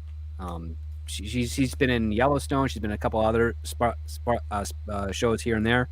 She has good comic timing, and she's got a nice figure to her as well. What's you this sold me on actress's name? both. It's called Tacoma FD. It's a sitcom about a Seattle fire department, and it's got a lot of Broken Lizard cast. Broken Lizard is essentially making it, but it's got a lot of Broken Lizard type humor here and there. Are you talking about Hassie Harrison? Yes. Yeah. Okay, I can see why. Mm-hmm. I found an image of her holding a cup of coffee. I'm here for it. Yeah, I would be too, man. I would be too. I definitely want to watch that show because Beer Fest is my go-to Broken Lizard entertainment. I absolutely love because it came out when I was a junior in high school, maybe junior going into senior year. I was taking German, sneaking beers, so it all just kind of resonated with me that time. But, I mean, who doesn't love Super Troopers? Press 1. Folks in the chat, tell us what your favorite Broken Lizard film is. I'm sure we'll talk about this more on the podcast Super proper. Troopers is great. I still have an affinity for Club Dread because it does make fun of slasher films quite well. Have you ever seen the Slammin' Salmon? Yes, I have. April Bowlby is in that. She was a talent I came across a couple of times in passing. I first kind of met her when she had just started doing 2.5 Men, that TV show. She was on a guest there, and she was really, really funny. I got maybe 5 minutes to hang out with her and a whole bunch of other people. I thought she would have made a great Poison Ivy back then because she had red hair. And then I remember a few years later hearing that she was cast in Doom Patrol. I'm like, oh, that's cool. And yeah, I checked her out, and I was like, yeah, she's really stretched her skills in that role. Really knew how to play a deep, fun character. I feel like a bad comic book fan because I haven't seen Doom Patrol. I haven't seen Titans. I haven't seen a lot of stuff. Don't see Titans. I never feel like a bad comic book fan for not watching a CW adaptation. I actually feel like a good comic book fan for skipping them. Dude, there is one, and I do mean only one CW show that I have ever actually liked, and that was Supernatural. Other than that... Okay, I was about to say, you're about to say Supernatural. Yeah, that's a good fair. show. That's fair. I heard it. I only saw the first 3 seasons. I heard it fell apart in the later seasons from some people, but other people told me that it was still, serviceable. I can't speak to it either way. I just know that I enjoyed what I saw. I have watched past that point where people say it's bad, the Leviathan season. I was into it. When I was living out in California, we watched that show all the time. So Supernatural was always cool in my book. Fair enough. I gotta actually want to get back into it. My ex made me watch through Vampire Diaries. I dated a girl in college, and she was into the Vampire Diaries, and I would make fun of the show, and she would get so mad. She's like, "Don't make fun of my shows. I don't make fun of your shows." I'm like, "But I don't watch Vampire Diaries." Here's the thing with that show. I feel like if they had removed this stupid, YA tweeny girl trope, or shit, maybe young adult women are even into this trope. I don't fucking know. I'm not one. The whole love triangle thing. Can we stop? Can that stop being a thing? Can we just tell a story without having some high school love triangle drama thing? I feel like if you had removed that and tightened up the story, you could have had some actual good storytelling going on, even in that show. And I say that as somebody who could not give a shit about vampires. Hey, love triangles aren't always bad. Only Murders in the Building just added one, and I'm on board with that. I say that you've been because Only Murders? Growing up, as a comic book fan, I got freaking sick of the whole freaking Logan, Scott, Jean thing. Jean's never going to be with you, Logan. Fucking get over it. Yeah, she's going to be dead. I don't want her... That, too. I don't want her to be with you anyway. If somebody can't figure out whether or not they want to be with you or somebody else, it's not the one for you. Now, yes, Script, I do watch Only Murders in the Building. I just caught up on the newest episode during dinner. So nice. I'm a big fan of that show. I love Steve Martin. I love Martin Short. And Selena Gomez is fine. I never had an opinion of her before this show. But she's good in it. So it's probably my favorite show right now on TV. I'm loving seeing Meryl Streep in this type of role this season because I've never seen her in this type of role before, especially over such a long period because she mostly does film, like feature films. Mm-hmm. But this one, it started off a little rough because it separated the team, and then just recently they started getting closer together again. I'm like, okay, I'm here for it. So I'm looking forward to the next episode.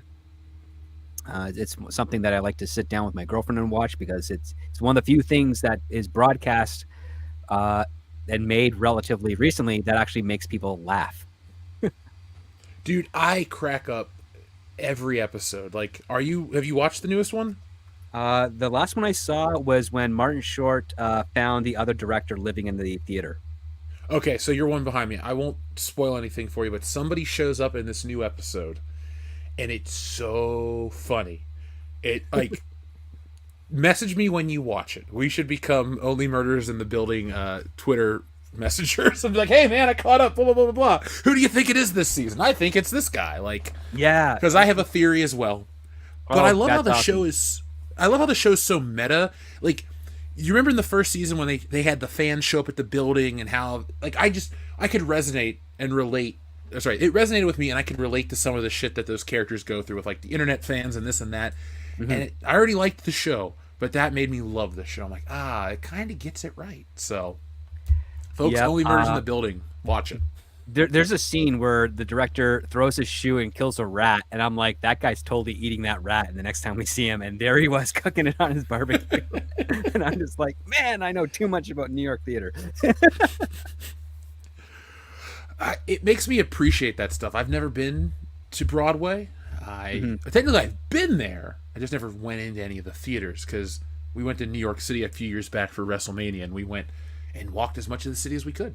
But long story yeah. short, New York's a place I need to go back and visit because I've been there only maybe 3 or 4 times, and it's usually only for a day or so. I've never actually stayed over in New York. It's always like you're in Jersey or somewhere else. Yeah, it's pretty expensive. I've been to New York a number of times. I've been there. I did a writing program in 2015 at the Rockefeller Center at 30 Rock, where I got to reconnect with some writers who I haven't seen in a long time, made good friends with them. I had the privilege of being able to take a small little gig working with Bruce Valanche while he was doing Hairspray on Broadway, and then I also got free tickets for that show. I also saw Jackie Mason doing his show that same summer. It was fantastic and a great learning experience. I highly recommend, if you have the money, try and get at least a weekend in New York City. Hit the Broadway and comedy club circuits. You don't go to all the normal touristy stuff. Try and see if you can find like the Comedy Cellar in Manhattan, and there's I think a Big Top. If it's still there, I'm not sure. Big Top Comedy Club as well. Joan Rivers used to try out her material there. When I got a brief moment to work with her, I would be listening to her go through some of her stuff. Me and a couple other assistants go through some of her stuff that she would be prepping to fly into New York to go try out at a club. It's phenomenal. Highly recommend. I did not know you got to work for Dot Matrix. That's fucking cool. Yeah, I brought it up a couple of times. She's like, I don't remember doing that. But no, like again, her persona that she did on E, completely different character. The stuff that I got to see of her was the classic, the stuff that made Joan Rivers really Joan Rivers. And man, could she dish out some dirty jokes? It was great. I miss listening to her and on all her stuff. Jeff, I just read this. I'm going to be honest. This is completely 1,000% unrelated to the entire conversation that just happened. But this gave me so much. No, hold on. We're having a good show. Just keep on going. Keep it going, man. I know. This gave me so much joy. This gave both like the 5-year-old and the almost 35-year-old in me so much joy. This is the article title. I'm not going to say anything else. Here it is. George Lucas told Liam Neeson and Ewan McGregor to stop making lightsaber noises while filming Star Wars, saying, "Boys, we can add it in later." He did the same thing for Hayden that. Christensen. That gives me all of the joy in the universe. I remember being a little kid and swinging around a toy lightsaber or shit before I could have a toy lightsaber, a stick, and making those damn noises. That's fantastic. Sorry, I had to share. That was that's important a good to me. share. That was important to me. Every now and then, for all the bitching that we do because things are crap these days, every now and then you got to inject a little bit of happiness, and that made me happy. No, fun fact, Hayden Christensen was also told the same thing when he got on board. I remember that actually, because that was, if I remember correctly, that was even in the that was in the makings of documentary and featurettes. Because when I was a kid, I watched the makings of and featurettes and all of that stuff for all of the movies that I owned, whether it's Jurassic Park, Star Wars, and all that, constantly. I watched them dozens of times through, and I feel like I remember that being a thing. That was fun for me. Dude, I'll pick up a pen sometimes and go zoom, zoom, zoom. I don't look.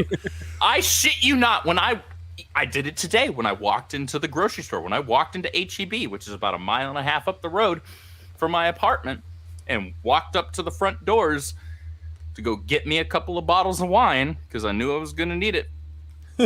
I freaking waved my hand as those automated doors that had fuck all to do with the Force opened. Because I am a geek. And that's not changing anytime soon. If I'm ever riding in a car with somebody and they're driving, if they switch gears more times than not, I'll say, all right, hit it or punch it or something like that. So, I mean, it is what it is. Look, we all have those moments. And the best part is the novelty and the fun and the lightheartedness never leaves every time you do it. Because you feel like you're a kid. You feel like you're actually, back in time when you believed in this shit, which is nice. That's where I think a lot of people, or how a lot of people stay so passionate online about certain topics, like let's just call it like this: people that don't like the Star Wars sequels. They're not bad people. They're not angry bigots. They're just people who watched something they really cared about, treated so poorly and so hollowly for money that they had a reaction, because that specific trilogy of movies is like a religion to some people, a family to others. It ranges from everything. A lot of people's childhoods. Yeah, ours too. Like, I may have been born 11 years after Star Wars came out, but I caught it on tape in the 90s when there were only 3 movies. I had to wait weeks apart to see each one, so I know it wasn't 3 years, but it felt like 3 years when you fucking saw, Empire, and you're like, what?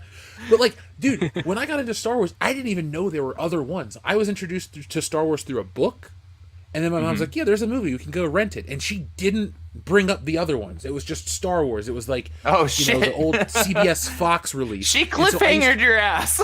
Well, the funny thing is, I've told this story too. In the late 70s, early 80s, she dated a guy who worked at Kenner Toys. My mom saw The Empire Strikes Back before anyone you'll ever talk to, because she saw it for a Kenner press screening. She got to see Alien like that as well, and she ran out and puked during the chestburster scene, but that's a story for another time. Okay, so we know your mom's stomach at this point.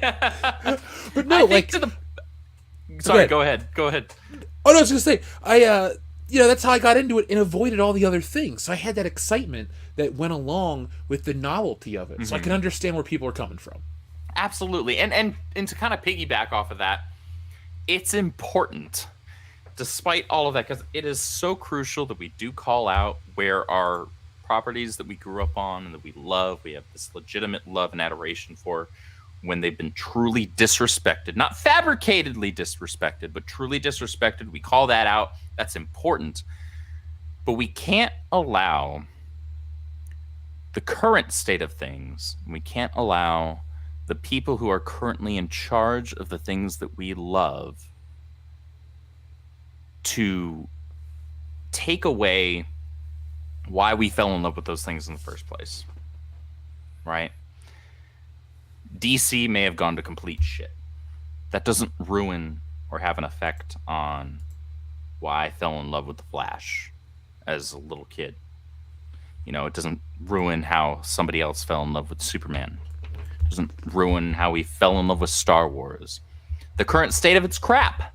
Absolute crap. But we can't lose sight of why we fell in love with these things in the first place. No. And we need to acknowledge that we still do love these things. We just don't love what's being done to them. I still love Star Wars. I'm a Star Wars fan through and through. Ever since being introduced to it by being brought to the movie theater, there was I think it was the second week of screening of Phantom Menace, being brought to the theater by my dad and seeing that, and then it was a couple months later, one of the TV channels started airing the original trilogy on screen. I watched those and then grew up. He gave me his old Star Wars action figures that he got growing up in the 60s, and I still love Star Wars. I just don't love what Disney's doing to it. I don't like that. Yeah, It doesn't make me not a Star Wars fan. I'm still a Star Wars fan. I just don't like crap Star Wars. don't give them the power to be upset with the fact that you Exactly. like Star Wars, because don't give them that's that not power. theirs to have. Yeah. Yeah, it's not theirs. It's ours. Andrew, I just realized you saw episode 1 before I did. Because you Did said I you saw it really? in the second week of release, right?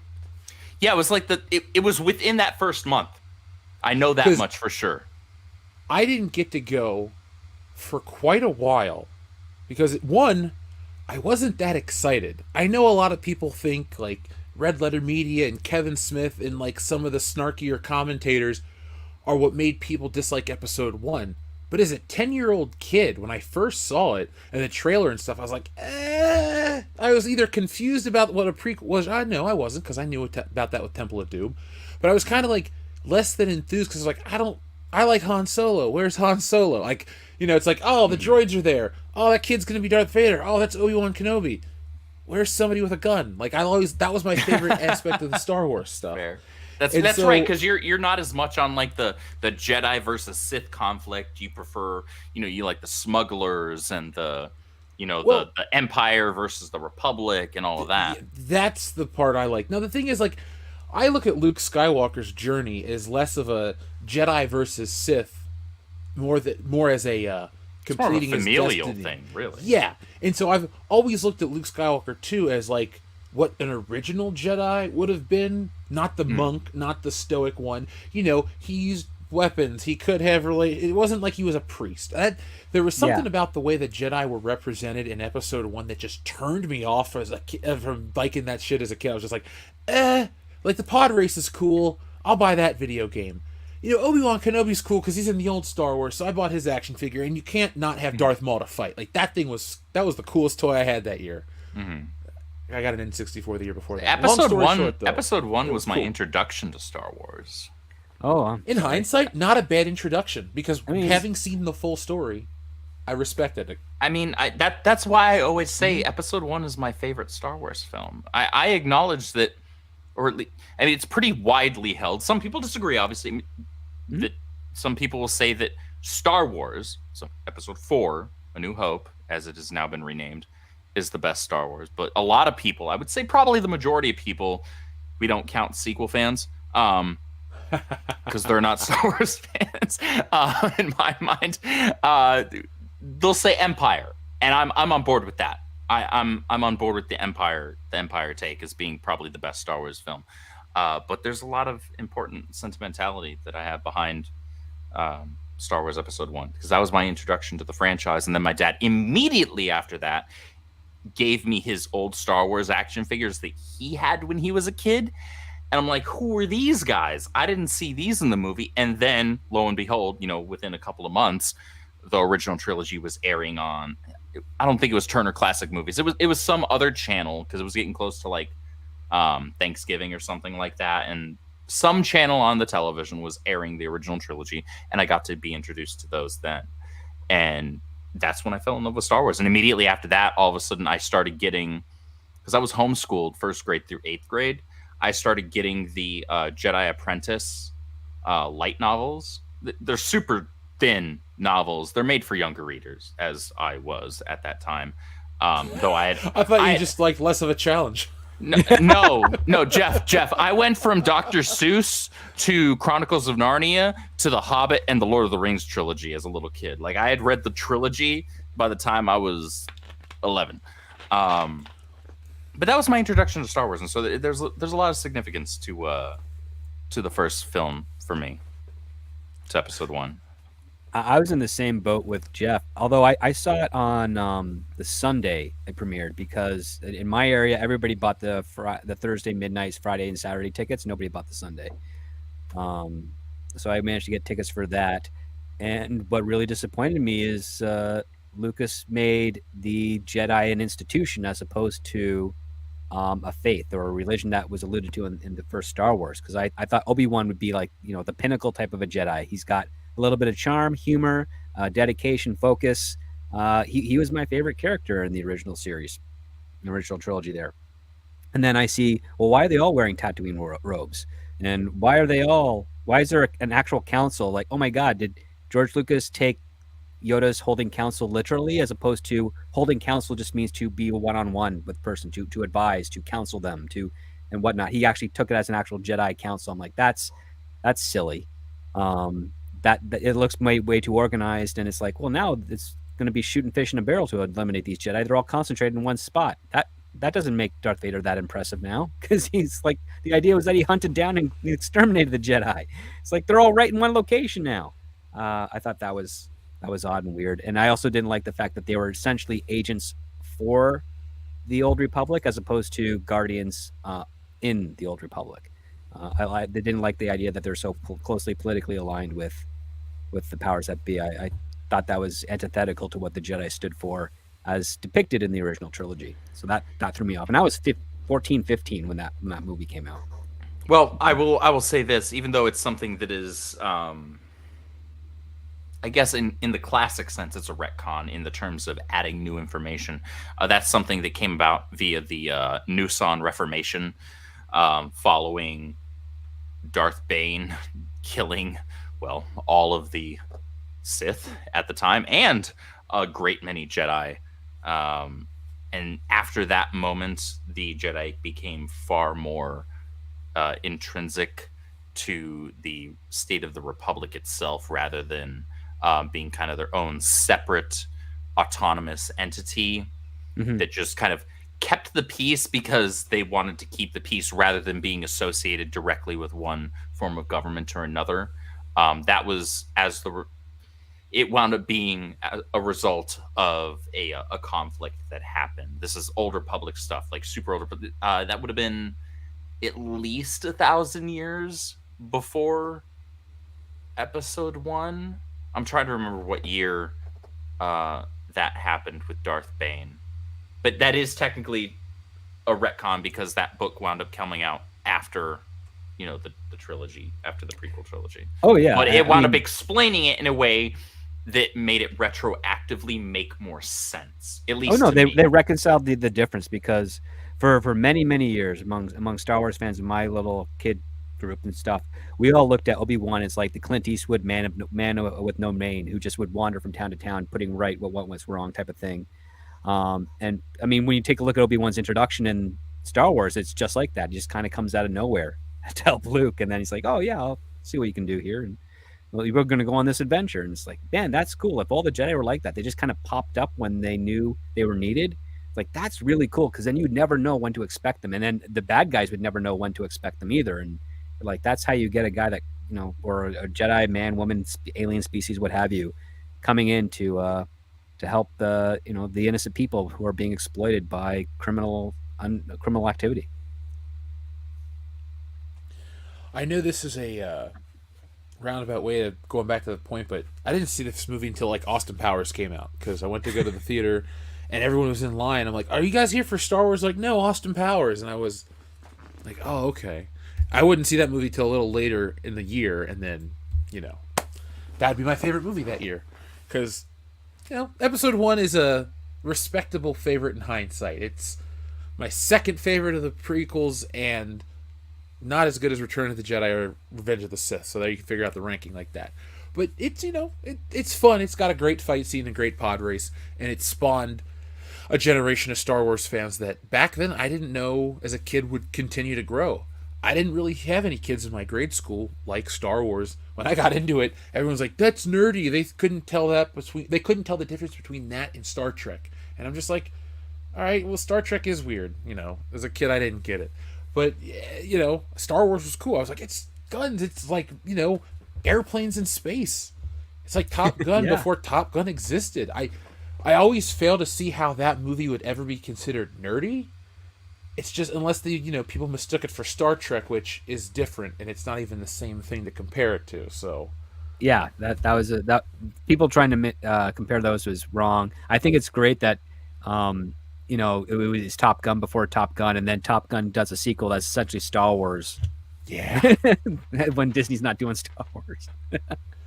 Yeah, there's a super chat coming down the pipe in a little bit that I'm excited to read because somebody said something about another YouTube channel saying, of course I liked Top Gun because it had 3 white pilots in it. I'm like, Oh God! I don't look at the racial demographic of these movies. I only Wow. comment on stuff that's a little too on the nose for, everybody else. I just speak up. It's like, hey guys, come on now. You're crossing the line. It's funny what you said there, Jeff. Is the whole, that's nerdy or that's geeky, with regards to Star Wars.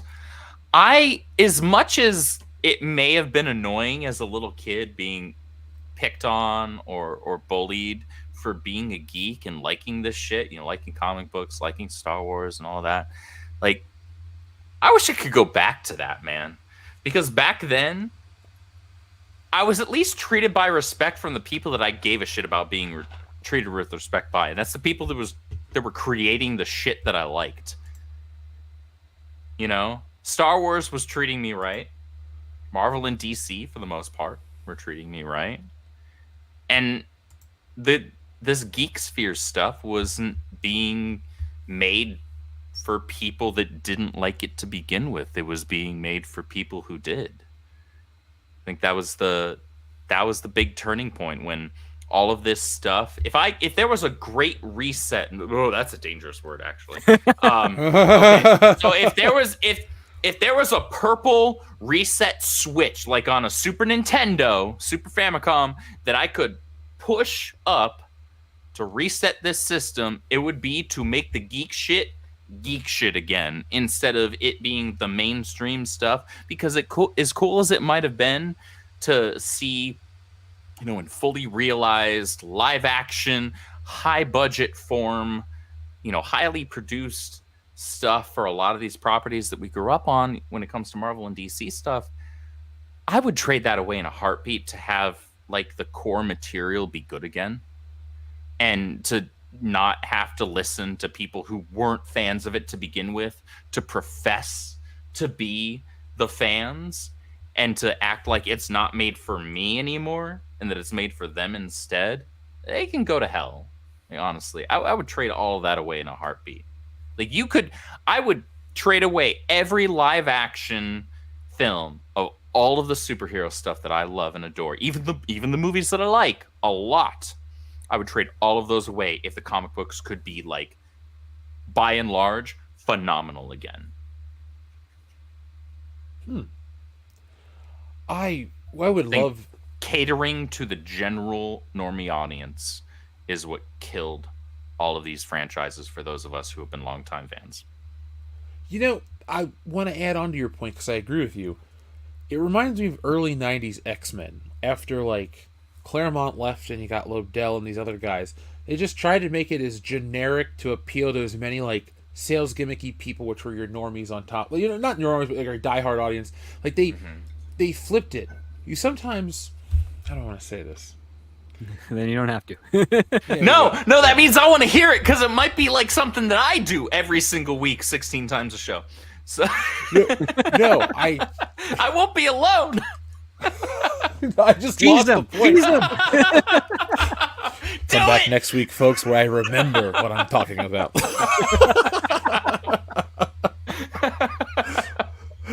So, do you guys want to talk about what's on screen in front of you? Because this is ridiculous, okay?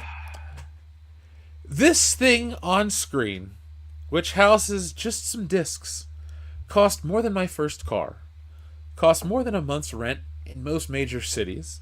Wait, I'm sorry. I haven't actually looked at what the price tag is on this thing. How much does it cost? Now, Script, do you know? I do not. No, this is Okay, the then it's first good. time hearing about it. All right, so let's play the guessing game. We'll do Price is Right rules, closest without going over. Holy and fuck. I'll give you 3 guesses. Script, you go first. I'm going to say 2,200. Okay. Andrew. I've had the benefit of living in not the 4 corners of the country, but I've lived in the Pacific Northwest. I've lived in the Bay Area. I now live in Austin, Texas, which is one of the more expensive cities in Texas to live in. And I was born and raised originally in upstate New York, though I would have no freaking clue what the hell rent is over there at this point. Shit. I'm going to say 1,800. Okay, so now you both went over. Oh, thank God. Okay. God. Thank Christ. Like, I was actually worried because you said more expensive than rent in a lot of places. I'm like, shit, I pay $1,600 for rent. Now, all right, I'll give you one more guess script, knowing that it's less than what you said. 13. Okay, Andrew.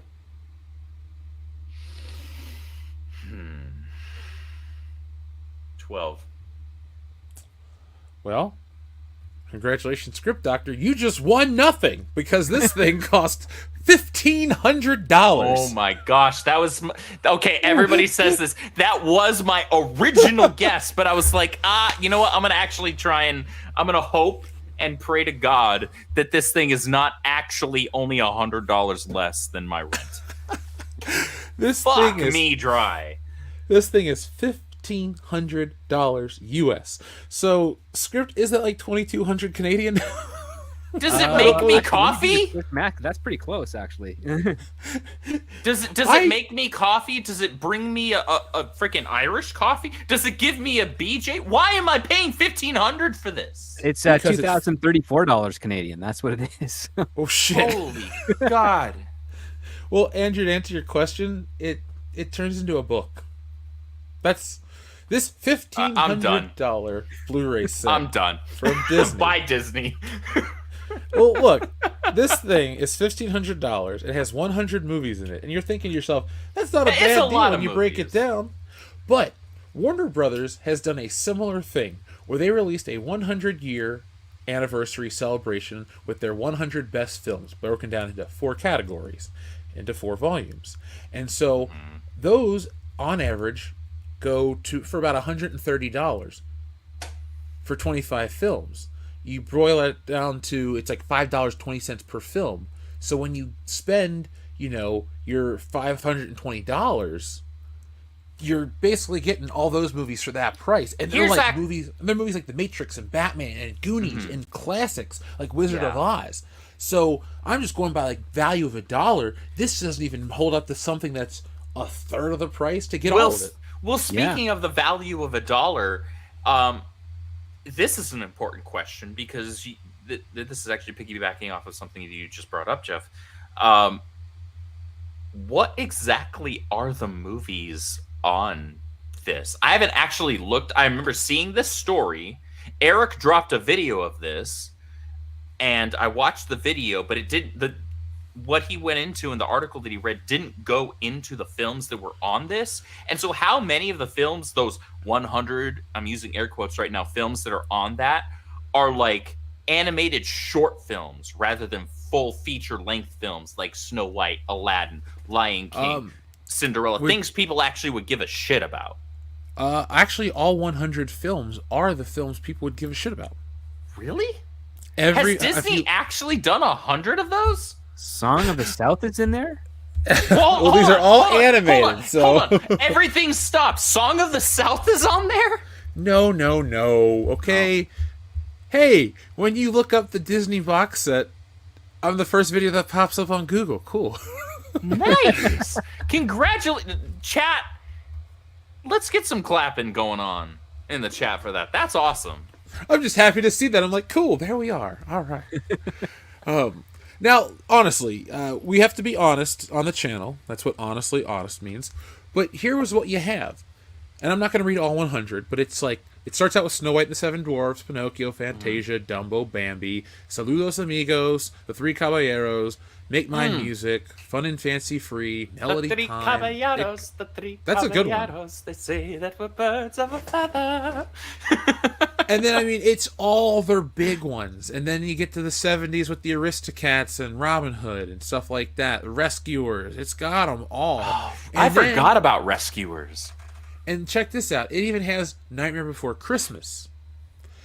Goofy movie, Pocahontas, and then it cuts to Toy Story and all the stuff like James and the Giant Peach. It goes all the way through. Wow. Okay. I'm gonna be honest. I forgot that James and the Giant Peach was Disney. I've Yeah, me probably too. seen that movie about 24 times. Obviously, Have it's you a seen lot of Incredibles times on to there? watch it. I used to watch that all the time with my sister growing up as a kid. What were you asking? Script is on where? Does it have The Incredibles on there? I believe so. Let me pull. Yes. So it also adds the Disney and Pixar 3D Yes. animated stuff. Okay, because here was the thing. Stupid me, who is admittedly not the most massive Disney fan on the face of the planet, even though I love a lot of their classic animated stuff, I immediately was trying to like fast forward through all of their classic animated films that I knew of, that I'd seen, that I enjoy, and I'm like, how the hell did they get 100 films out of this bitch? Now that makes more sense. They're adding in the Disney and Pixar collaborations. They're adding some of the other stuff. Okay. Now things make a little bit more sense. Andrew's goes all the brain way is to screwed in Elemental. kind of. Wait, what? It goes all the way to Elemental. Okay, so now that should actually count as a negative number towards that 100. So it's so gotta that be for that, every year, right? that drops it down to 99. What else is there that's going to drop it lower? Probably Buzz Lightyear's Does- in there, I bet. does it That's- have what is it? Strange Worlds? Was that the name of it? All three films you just listed are the last three: Elemental, Okay, Strange Worlds, and so it Lightyear. actually has 97 films that count and matter. Presumably, probably fewer. Well, I mean, again, if it's 100 years, we're talking 1923 to 2023, they're going to have to put in some bombs if they want to make up for that animation quota. Jeez, that's rough, man. I see. Well, they I had Meet would- the Robinsons. That was a flop of a movie. Here's the thing. Disney has I don't understand this. I really don't understand this. When these studios that have things at their disposal that will literally print money. How many times, Jeff and Script, through the 90s and the early 2000s did Disney re-release some of their classic animated stuff on VHS or DVD multiple times within the same decade? Oh, this is part of the Diamond Collection. Oh, this is part of the Platinum Collection. Well, this one's part of this collection. Well, fuck me. I guess I'm just buying them all. Why not? And then it's going into the vault for the And next the- 10 years. And then it's going into the vault. And so this is your last chance. Better get in on it. Right. And they got suckers. They got fans that were legitimate fans of these animated classic films time after time after time, because they were all different releases and they vault them. And so, to be fair, as collector's items, if people still have those in really, really clean condition, those are probably worth some decent money, even given the state that Disney's in right now. For legitimate collectors, people know that it doesn't matter if, you know, Disney, if Lucasfilm, if Marvel and DC are in a shit spot for their current stuff. If the classic stuff that you own is in really good condition, other collectors that are longtime fans will still hold high value to that stuff because the current garbage has no bearing on it. So there's that to be said. Now, do you think this is really worth $1,500? Fuck no! No. No! Dude, I would pay $200, maybe even $250 for a 4K Blu-ray set that had all of their best in-house, non-CGI animated films. So we're talking Snow White all the way on through the last one that they did, Princess and the Frog.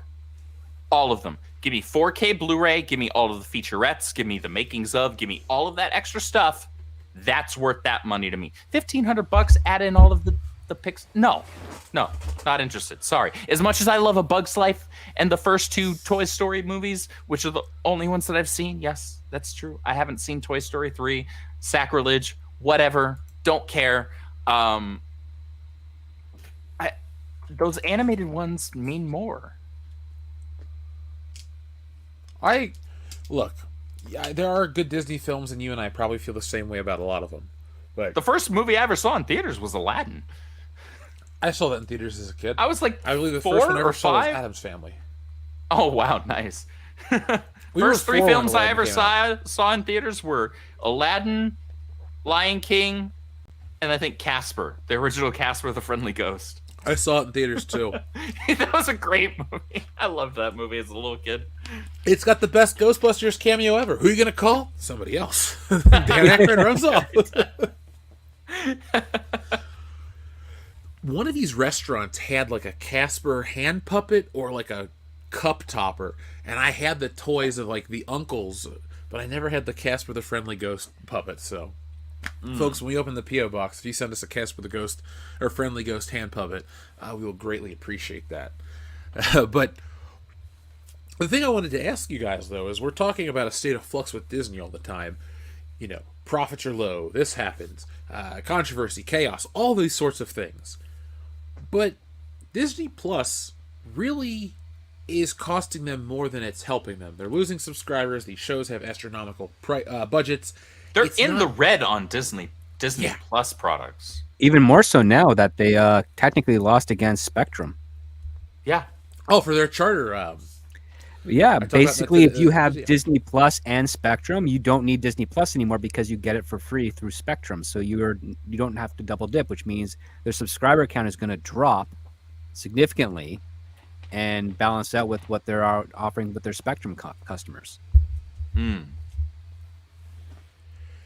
I wonder what their end game is, because Disney Plus was originally going to be the home for everything. You never need blah blah blah. You just need Disney Plus. It'll always be there with your favorite movies. As a But fan, there there's a boon to that, because I mean, let's in a perfect world say that Disney wasn't putting out garbage for all of the properties they currently own. Let's pretend like we live in a world where Disney Lucasfilm put out fantastic or even just like solid. So we'll say first 2 seasons. Let's say every Disney Star Wars series that was on Disney Plus was the quality of at least the first 2 seasons of Mandalorian. Let's just use that as the bar, right? Where the majority of the fan base was like, all right, that's not bad. That's fine. I'm not like mad about it, but I wish it was better type of a thing, right? Let's say that was the baseline level. As a fan, that's cool and all, but as a business, they're not making money on those. That's why you lease the licensing for those series out to other studios. Then you are making money on that. Otherwise, you're just drinking your own lemonade and you're not selling a dime. Well, I love the if they weren't comparison. spending so And in this much on case, the you're only show- drinking your own piss, because that's what Disney Star Wars is. Well, Sorry, again, I had one of the to. things is that they're spending way too much money on the shows in order for them to actually have the costs offset by the subscriber numbers. Because again, around 120 million people a month paying between $6 and $9 a month, that's a lot of money coming in. But they're spending way more of it, and they're also Right, the using money some that of they're money to spending on these shows is astronomical. astronomical.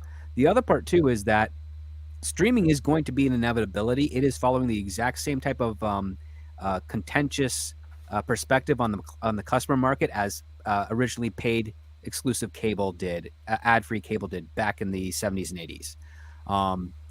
Already right now, the vast majority of studios that have streaming services are saying that they're moving to a free or low subscriber cost ad-based model. And that's because advertisers always pay for the shows that are being put on broadcast or on cable. That is the model. It has worked since it started. It's going to work. With Disney technically losing their battle against Spectrum and Charter, Spectrum is now going to have access of real-time data to see how many customers are actually using Disney Plus, what they're watching, and how long they're watching it for, which means that you're finally going to get a peek at legitimate numbers through Spectrum clients of who's watching the content on Disney Plus. Oh, thank God. And that is going to be something that a lot of the talent, the actors, writers, and directors are going to be seizing on in order to figure out what is a fair compensation in regards to residuals when it comes to these streaming shows. And once you get to the ad tier model, guess what? It's the studio's delaying the inevitability of them having to reveal the numbers, because if they want to sell a commercial ad to a streaming service show, and they say, oh, you have to spend $1 million to get ad space on this show, every advertiser is going to say how many people are watching the show. Now, the studios are going to say, well, we have this many subscribers, but the advertisers are going to say, no, how many people are actually watching the show? Because they want to know how many eyeballs their product is getting out to. And if the number does not match what they could pay the same amount on network, they're not going to pay that $1 million that's being offered, which means that in order for the studios to justify any price point they want to sell ads of a hit show, they have to have transparent numbers. And once those transparent numbers get out, that carries on down to the talent involved in working the shows, and it basically solves a whole bunch of issues that's at the point of contention right now with the strikes. And then here's the other part too. If the show is a hit and can command that higher ad revenue, that means we as the audience win because it's a good show. We want to see it. And if the show bombs and it's not making money off ad revenue, well, guess what? It gets canceled, which means that all the crap that we've had forced down us through some of these productions that have been hiding behind the subscriber paywall are not going to be continuing anymore. So it's in the audience's best interest that the studios release these numbers so that it can create a proper revenue model that actually warrants the investment in the creation of the streaming service. Because here's the best part of the streaming service. It's on demand. You don't have to book or schedule around a live broadcast event. If you have 6 favorite shows that are airing at the same time each day of the week, say Thursday, Friday, and Saturday night, there's 6 shows airing. Both of them would air originally around the same hour time slot. You had to pick and choose what it would be, or have a TiVo, or tape it on the other part, on the other channel, and watch it later. And if the show didn't get enough ratings, even though it was popular and people were taping it or TiVoing it, it would get canceled in the old form. Now it won't, which means that you have a better chance of having more great shows for you to watch that are not competing for a single time slot because it's AVOD, it's on demand.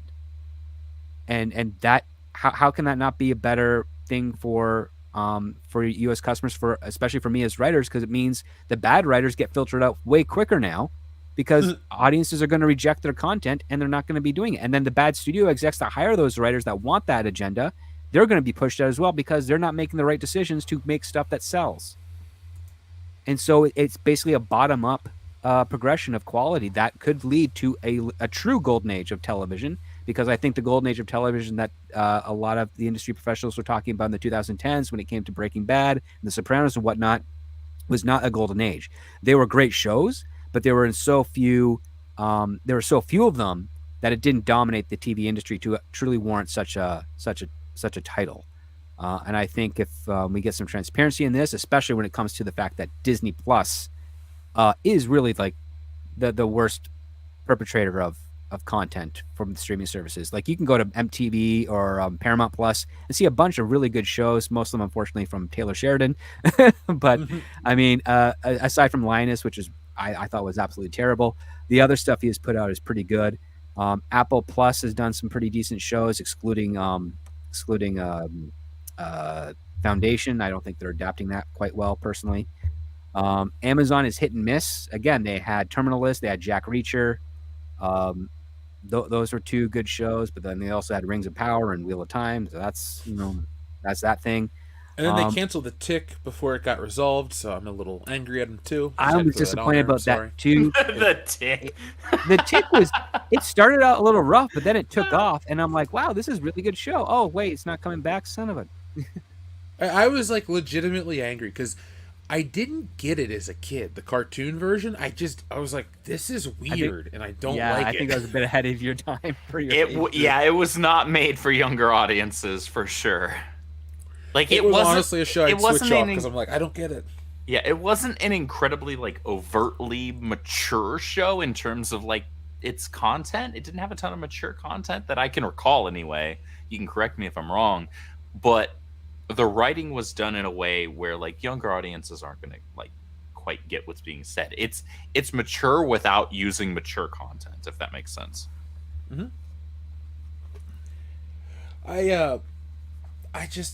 I want a resolution to that show. Can somebody else pick up the rights to do The Tick? Because that'd be really great. I'm glad that Script and I were both on board with that show. I liked The Tick. At least the boys will get resolved, but that's its own separate topic. Oh yeah, the boys. I mean, it's hit and miss here and there, but I think for the most part, it's okay. I still prefer the Twisted comic book. Just I no mean, more it is exploding twisted. penises, please. Like, look, yeah. I mean, Garth Ennis, he's a troubled man. Very, very troubled man. Some of my friends keep telling me to check out The Boys, and I don't know. I'm one of those super friends. Interested. I will say this though. You've never told me to check out The Boys. What are you talking about? I'm telling I will you say now this as though. one of your friends. Oh, okay. All right. Oh, so you're including yourself among those now. That's fine. Yes, That's fine. yes. We can retcon that. That's okay. I'm fine. With all, that. all I can I'm say a is comic that- book reader. I'm used to retcons. I will if say it's- this: Starlight's pretty hot. Oh yeah, she's a cute actress. I will say this: if we can get this streaming wars and mentality stuff that's been hurting Hollywood resolved in the next 5 years, I would then be very excited for someone to do a Transmetropolitan adaptation. Ooh, Spider Jerusalem was awesome. Yeah, Hmm. because You I read think that, it'd be Andrew? perfect for it. No Andrew, idea. You gotta check it out. You gotta check it out. Oh, dude. you got to check it out. If you think today, what we live in today is crazy, check out Transmetropolitan. Okay. Okay. When that book came out, I didn't read it, but I had seen an ad for it in the back of a sci-fi magazine that I just so happened to get from like a store. And the cover stood out and stuck with me for so many years that when I was at the comic book shop, maybe close to 10 years ago, they had the trade paperback. I was like, I remember this cover from somewhere. And I was so compelled, I had to just buy the book blindly, essentially. And I ended up buying multiple trades. I thought Transmetropolitan was awesome. Yeah. So I'd like to see that too. Okay. Now, is there really anything else to say about the Disney Plus stuff? I don't, we put in It's the title overpriced. that it could. It's supremely overpriced. I will say this: this is, I think, where we initially intended on going with this topic, Jeff, which is the Thank you. importance of physical media. we Sometimes go. I remember things. Sometimes I remember things. We love the conversation that happens here on the panel, whether it's we have script, whether we have lit dev, whoever else, when Pro or Valiant are able to join, anybody else. We love the organic conversation. That's an important thing that we like to do on this show, is organic conversations, not necessarily forcing a topic down people's throats. We want it to feel like it's something that's legitimate, something that's natural. We're not reading off of a script. We're not just trying to chase an algorithm. We're giving you our legitimate thoughts, and sometimes that might actually coincide with whatever given take is popular at the time, but sometimes it won't. But we also enjoy the conversation with you guys in the chat. However, where we were initially going with this particular topic was the importance of physical media. I find it interesting that in a year where Disney has posted significant, and I mean significant, downtrends when it comes to their digital platform, Disney Plus, they're putting out this, albeit supremely overpriced physical media. That's what their push is here. And I wonder internally if that's like, hey, actual collectors, people that are longtime fans of this stuff, people that give a crap, they want the physical things. Because what I was saying earlier about, Disney releasing on VHS or re-releasing on VHS and DVD, the platinum version or the diamond version or whatnot, that was a thing. That was real. That wasn't me just pulling that out of my ass. That was a thing that happened. And then they would vault it, as Jeff said, or Script said, one of you guys said, and all of a sudden there wouldn't be another physical release of that particular film for another, half decade to decade. And that was a big deal because that made that item a limited print item and therefore a collectible. And as fans, things that are collectible will intrinsically have a higher value. They will have a higher dollar associated with that value to us as fans. And I find it incredibly interesting that Disney's trying to push this thing, and I feel like it's more effort than necessary. I feel like you could honestly, there are probably still enough Disney suckers out there, even ones that hate all of the crap that's come out in the last, let's say, half decade or so, if not more. What year did Princess and the Frog come out? I can't remember. 2009. Okay, so yeah, more than a decade. Granted, there have been a couple of like their CGI films that have been at least fine, maybe even really good, whatever. Okay, fine. You could hook the collector market so easily with that. I don't understand what the push for this is, because physical media is truly important. I say that as somebody who's a comic book fan, and right now, in more specifically, somebody who's a comic book fan and part of a comic book company that's creating new comic books in the 2020s. And in the 2020s, in the independent sphere, Jeff, you know this as well as I do. That, and even better since you've been doing it longer. Oh my gosh, excuse me. You okay? Yeah, I'm fine. On Kickstarter and on Indiegogo, there's this prevalence of people bundling like PDFs or just selling strictly PDFs of their comics and things like that for their campaigns, for their their independent books. And they're doing that because there's a convenience factor to that. But comic books specifically are a collector's medium. That's ingrained in the subculture. It's important to it. And so having a physical copy is important. Digital is, in my mind, and Jeff, I'd be interested in hearing your take on this. It's an add-on. It's an extra. It's like, hey, you order the book, and then maybe if you spend $5 extra, or maybe it's bundled in for free. I don't know. I've seen that done with some books. Here's the digital version of the book. Here's the PDF. There's pluses and minuses to that. As somebody who has a very large library of digital comics, all of which I paid for, by the way, they're backups for me. 90% of those are backups of books that are already sitting on my shelf so that I have access to them on my tablet wherever I travel. I can just read whatever book I want, basically. Or like if I need to reference something, if somebody's like, hey, where did this come from? Or when did this happen? Well, I can just pull it up on the app on my phone, and I have it right here. I can tell you which book, I can tell you which series, I can tell you which page and which panel, right? I can do that now because I'm a comic book editor. That's really fun. You guys are going to see me as a accredited editor in comic books soon. That's kind of fun for me. But it's important. And physical media provides something that digital does not. Physical media, especially in this day and age, has a level of importance that it hasn't in years or decades, more specifically prior, because everybody in the chat can relate to pulling up a movie on, say, Netflix or Disney Plus or wherever, and it's something that they've watched a million times before, but all of a sudden now it has this disclaimer at the beginning of it. It says, well, some of the content in this was, made at another time in history, and therefore some of it might be insensitive or some other bullshit, right?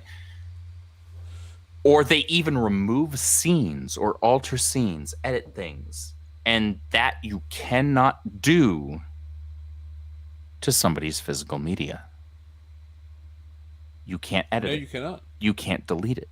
You can't change it. You can't tell somebody, oh, that was never there. Yes, it was, motherfucker. I've got the DVD right now. I love the tactile nature. Like when I back independent projects, I always just buy the physical. I don't ever want a digital copy. I mean, if there's a digital copy of Wokebusters that a handful of people are interested in, it's just an extra option. I mean, they'll always be the first ones to get it because I guess, an email will go out at the same time as the books go into the mail, and instantly the email arrives, and the regular physical books will take whatever. But, I mean, it's so much cooler. One, because you get to put effort into it in a different way. Now, what was your question you asked me a second ago before I go off on a tangent? The importance of physical versus digital, and how it's, there are people who will ask for digital, but it's still a minority, especially in the comic book space, right? Which you're acutely familiar with as being a comic book creator for yourself. Guys, check out stealingsolo.com. Yeah, somebody was buying a copy just a moment ago, actually. So, thank you, customer. I don't want to say your name on the air because I don't want to dox you, but thank you for buying a copy of Stealing Solo. I guess I was going on the right tangent then. I was talking about the nature of the printing is so much fun. For example, like I have a varnished cover or a laminated cover. That's something a physical copy has that a digital copy will not. Or it's like, oh, the layout is intentional. A PDF, you just kind of scroll. You're not going to get the same double page spread effect. You're not going to get the intended nature of how you read it, because if you're going to just swipe up, sometimes you're supposed to read left or right to get, the effect or whatever. But you're not going to get that digitally. And I think that takes away from what a comic book actually is, because a comic book is meant to stretch the bounds of a specific formatted size. The digital is the opposite way. It doesn't really allow for the double page or the complex reading or the symmetry, things that you don't even notice are in these books. Like Watchmen is symmetrical from back to front. Do you care? No, but it's just something they did. I applaud Dave Gibbons for that. Mm-hmm. But my point is, I don't like digital unless it's for research. So when I was I'm working on this series I want to do, or it's just going to be on Patreon of me talking Spider-Man. Nothing flashy yet. But my point is, I was doing research and I was reading some digital versions of these stories because I didn't feel like going over and pulling out boxes, the long boxes, and looking up which specific issue I have, going into my Google Docs to make sure I actually have it. I just wanted to be able to read these whole runs for the hell of it. Yeah. But when it comes to owning the physical one, I have to have that. So, for example, let's say I need Spider-Man 242, which I know I have. But my point is, let's say I needed it for some reason. Well, let's say I bought a copy. I may never even open that physical copy. Just do the look test to see how it looks. And then I might just put that back in the bag, in the box, and read the digital one anyway. What I used to do is I would read the reprint collected edition. So, for example, I bought a Steve Ditko issue when I was younger, and I didn't open it, but just to make sure that the cover was attached and to check the quality. And other than that, I was reading my Marvel Masterworks copy because I just didn't want to touch it. I don't want to put extra wear and tear on it because it's just paper. And people are like, "Oh, it's crazy." But if you're a comic reader, you know it's up. I totally vibe with that. I have my single issue, my floppies, my cat spankers, whatever you want to call them. I've got those set aside in my long boxes or my short boxes.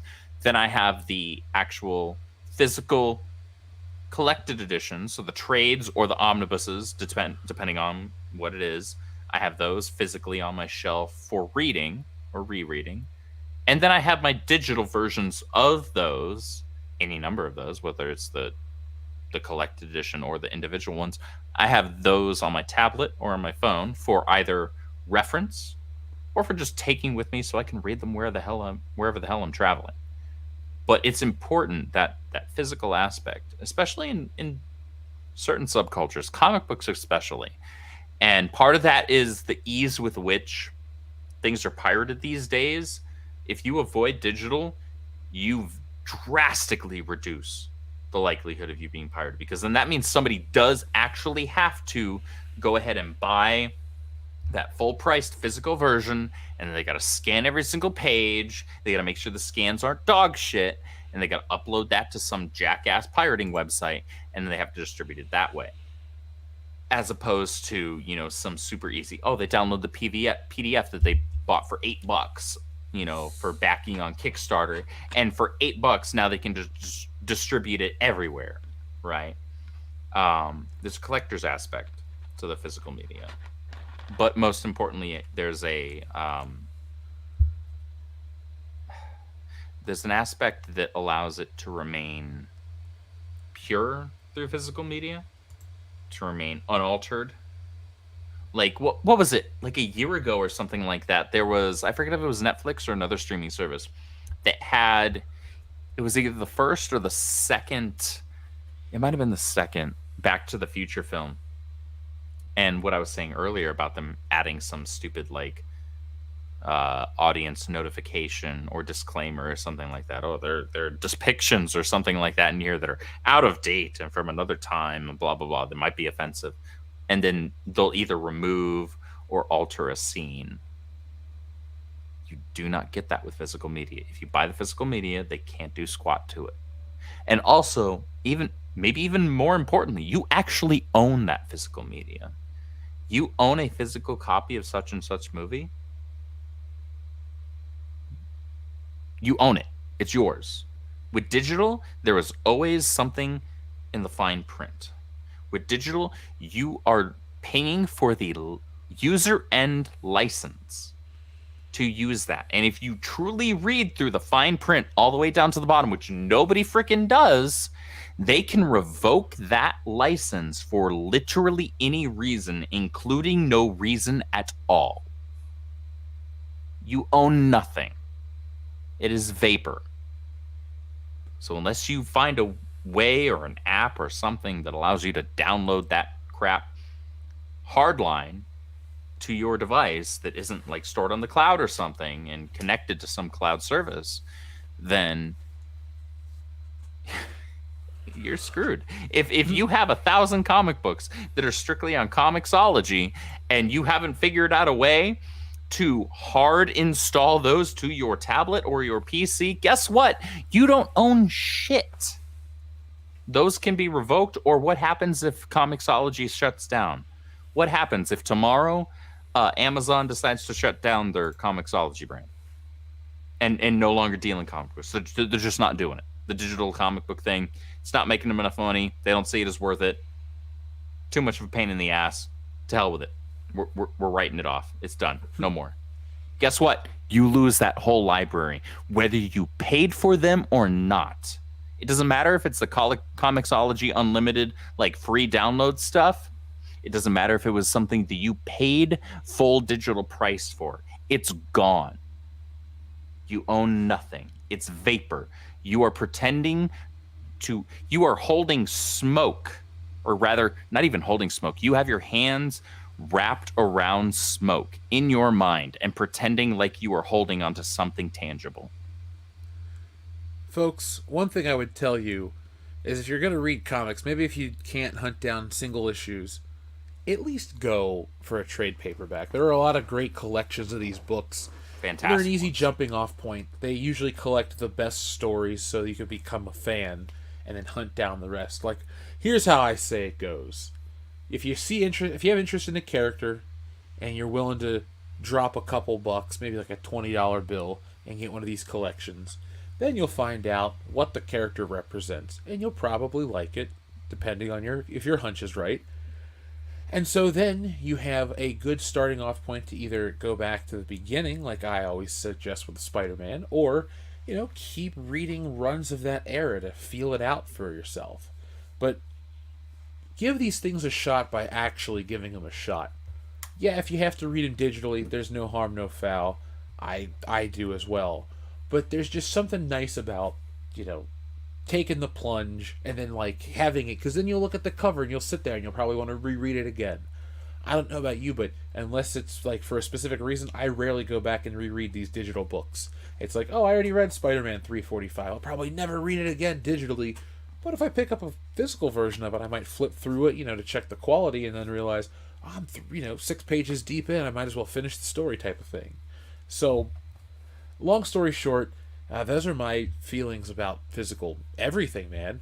I would, if more of my video games came out on physical media, I'd buy them that way. Yes, admittedly, I love to have a hard drive full of games on Xbox and just, boom, boom, click it over and play it on the system. Yes, with video games, I do love emulation and stuff. But some of the emulation really can't be revoked the way some of these more up and up streaming versions are. So right, emulation there's a way for digital matter. ownership in a weird way, but yeah, emulation they have no control over, at least in the direct sense. I've been replaying through some of my favorite old JRPGs from the PlayStation 2 era, and games that I have owned physically for the PlayStation 2 when I had one, and it's fantastic because there are things that you can do with emulation that you can't do with the actual console version of it. Like, I'm playing through Xenosaga, for anybody that is familiar with that franchise. I'm playing through the original Xenosaga on my PS2 emulator in 4K and at 60 FPS, and it may as well be a new game. It may as well be a completely new game. There are crazy things that you can do with emulation thanks to the godsend that PC is, PC Master Race. And you do technically own that, though maybe not legally own that. But that still speaks, I think, to the importance of owning something or having something outside of whatever streamed or licensed out version of a game or a book or a movie that you have via some streaming service or some digital library service, like, again, Comixology, or, you know, streaming service like Disney Plus or Netflix, things like that. Those always have the risk of either just them removing it altogether, and therefore you no longer have access to it. There was a time. Okay, so here's a great example. Warner Brothers has the sole. They're the sole owners in terms of the movie rights to the Harry Potter franchise, right? Those produced through them. It's done through them. However, there have been a handful of times within HBO Max's, or I guess it's now called just Max, fairly short lifespan, where they have not had the quote-unquote streaming rights to stream and have access for fans to have access to those films. I had, while I was a AT&T customer through my phone, I had access for a time to the Harry Potter and Fantastic Beasts films. Awesome. I'm a big Harry Potter and Fantastic Beasts fan. If people here were not familiar with that yet, I am. You must be new here if you think otherwise. But there was a time where they didn't have access to them. Like, what are you talking about? You don't have access to it. These are your movies.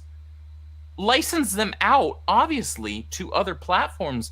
But why are you the people that own the IP and I can't watch it on your own damn platform? There's this, and I think that speaks to this weird balance that streaming has not yet struck.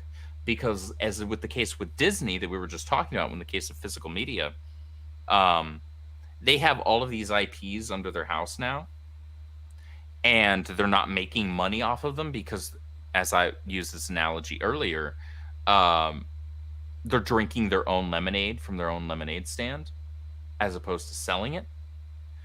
And I believe that there's a deal to be struck that allows a company, a studio that owns an IP to still have that on their platform while still selling the licensing rights, I should say, to another platform and making money, therefore, on the side with that. And that's one of the biggest issues, I think, with digital media, especially with the streaming platforms, Netflix, Disney Plus, Hulu, and whatnot. You have these studios that are just losing money.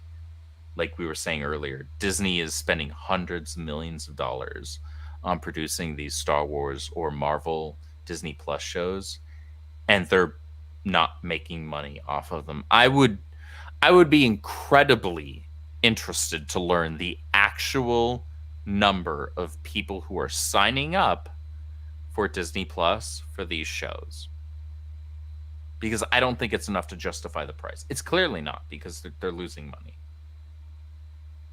Yeah, they are. And I don't even know what to say after this. Yes, they are, because they're in a position that they never foresaw themselves in, partly because of theme parks and partly because they had their finger on the pulse of what audiences wanted.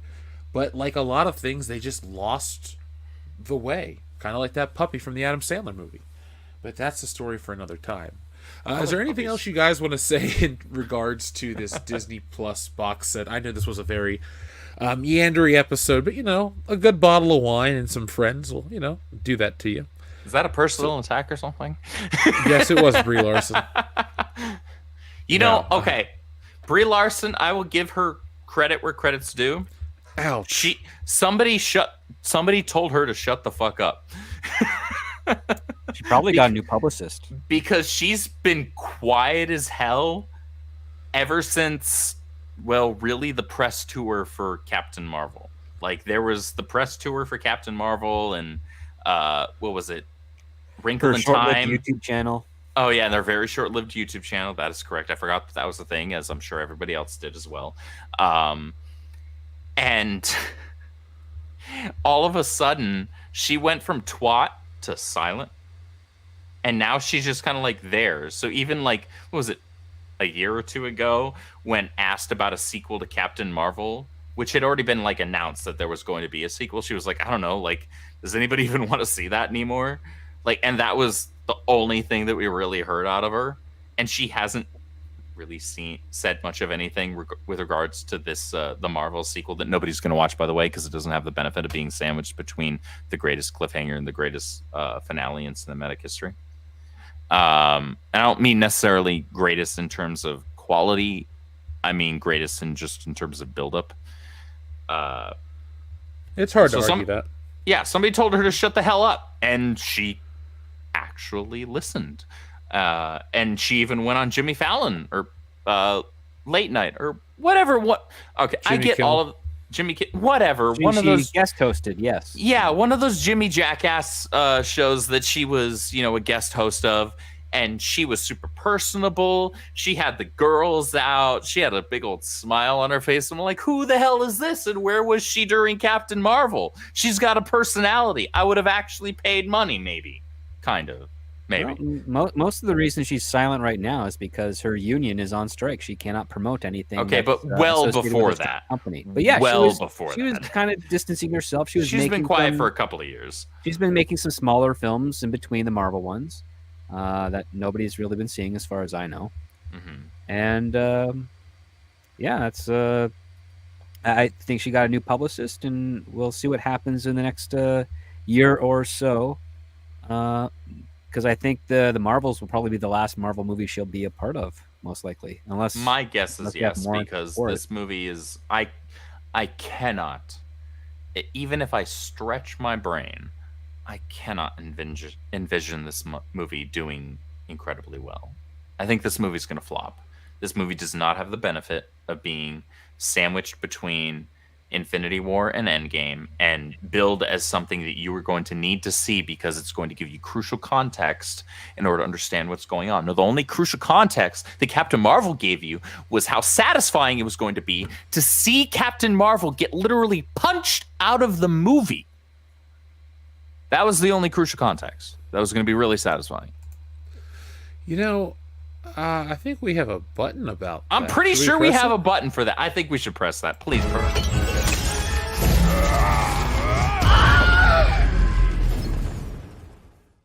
You got knocked the fuck out, man! That is my favorite button ever. That is so satisfying. And that satisfaction that I am feeling internally right now is the exact same satisfaction that the vast majority of people watching that movie saw. I laughed so loudly. People looked at me like I was crazy, but it was the highlight of my day. I was thrilled. That was fantastic for me. Actually, I enjoyed that movie, but the highlight of my day is I went to go get a Jimmy John's sandwich like right before the movie. Jimmy John's, okay. But the employee was so high they forgot to charge me. So I just remember I'm like, they smell like weed, but they put extra cheese on that thing for me, and they didn't charge me anything. So that's amazing. That's fantastic. Gotta be honest, it was a good Jimmy John's experience. That's a W if I've ever heard of one. Yeah, man, free sandwich is a free sandwich, folks. If you ever get a free sandwich, tell us in the chat below. I don't even know why I said that. Anyway, should we check in with the audience? Let's do it. Let's see what the audience has got to say. You guys have been awesome. We appreciate all about 200 plus of you that have been here in the chat for the vast majority of the show. You're the reason we do this. We love how interactive you are. Thank you for being here for the best Tuesday night show this side of YouTube. And folks, continue to spread the word. The algorithm's been kind of funky, but we're not going to stop anytime soon. We want to keep growing to 200K, 500 million, 10, whatever. Once we hit 10 million, we're just going to cop out. I'm joking, folks. Stick with us till 10 million, and then we'll really, really have some fun. I don't know what we've been doing for the last couple of years, but that's going to be even more fun. Long story short, you guys are amazing. We appreciate each and every one of you. So Shremozoid had the word of the day, which was turd. We talked about a lot of turd topics in the chat. There were some amazing ones today. Folks, your creativity knows no bounds here on WCBS. Friend of the channel, Enrique Vasquez, and my personal friend, who's a member of the channel. Thank you very much, Enrique. He says, Hail, High Council, Script Doctor. Do you know Scott from Scott Prop and Roll? I think he would be a good guest for Jeff. Also, did you guys see One Piece? I don't know Scott from Scott Prop and Roll. It's a great name, though. but I'll check him out. Yeah, I have not heard of him myself.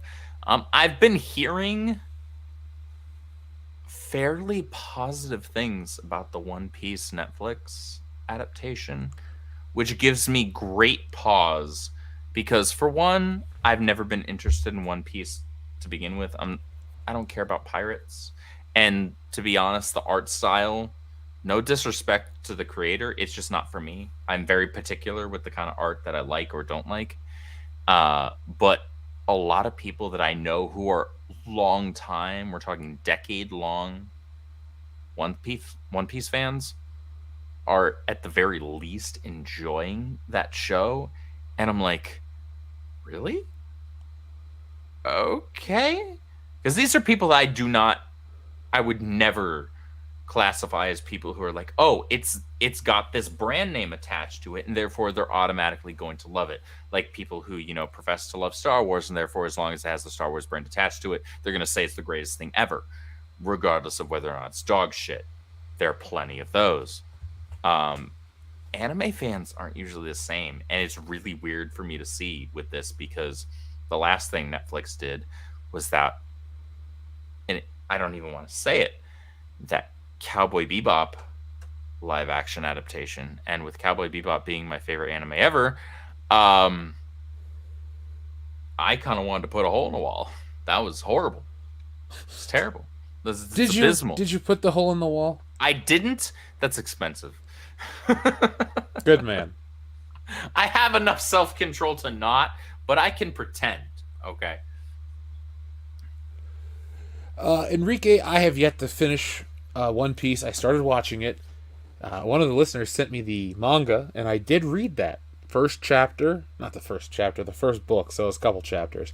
I dug it enough to want to watch more of the show, the live action, because I'm never going to commit to the 1,000+ episodes of the regular version on the anime version. Sorry. No, I don't want to. Shrevels08 says, I'll take another one and a battleships, please. Sure. I like how the other Joe Rogan button has become the battleship button. So have you ever done DMT? But is it the battleships button? I think that's what... and Kumar. Yes. That scene made me laugh more than it should have. That scene, I don't even know. That was really just don't make comedies like they used to. That was an experience. I didn't quite. I don't even know. I had no words while I was seeing that scene for the first time when I was watching that movie with a friend, and I was like, "This is really happening. This is the equivalent of seeing how your hamburger is made. I don't need to see this. This is not necessary for me." Do you mean like seeing it like you can at the counter at In-N-Out Burger, or like the cow going into the plant? The latter. Noted. Yeah, I didn't need that. Well, and it made it all the worse that both of the chicks were cute as shit. And I was like, why is this happening on screen right now? Fuck me. See, that's when you insist on a shower after. Like this is... I did when I got home. Shower. I was not at home. I was at a friend's house when I was watching that movie for the first time. And man, I needed a shower when I got home.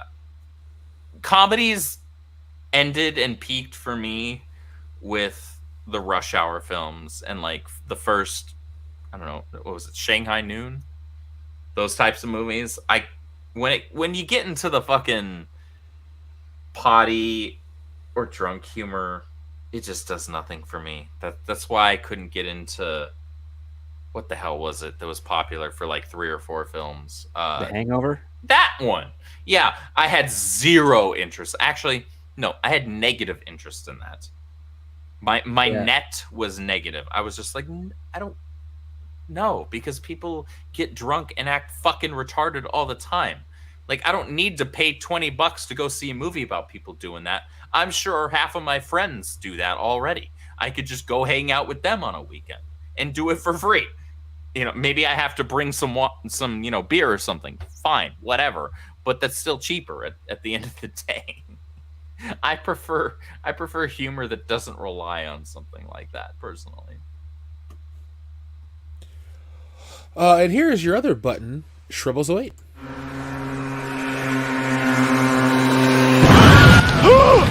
Another one.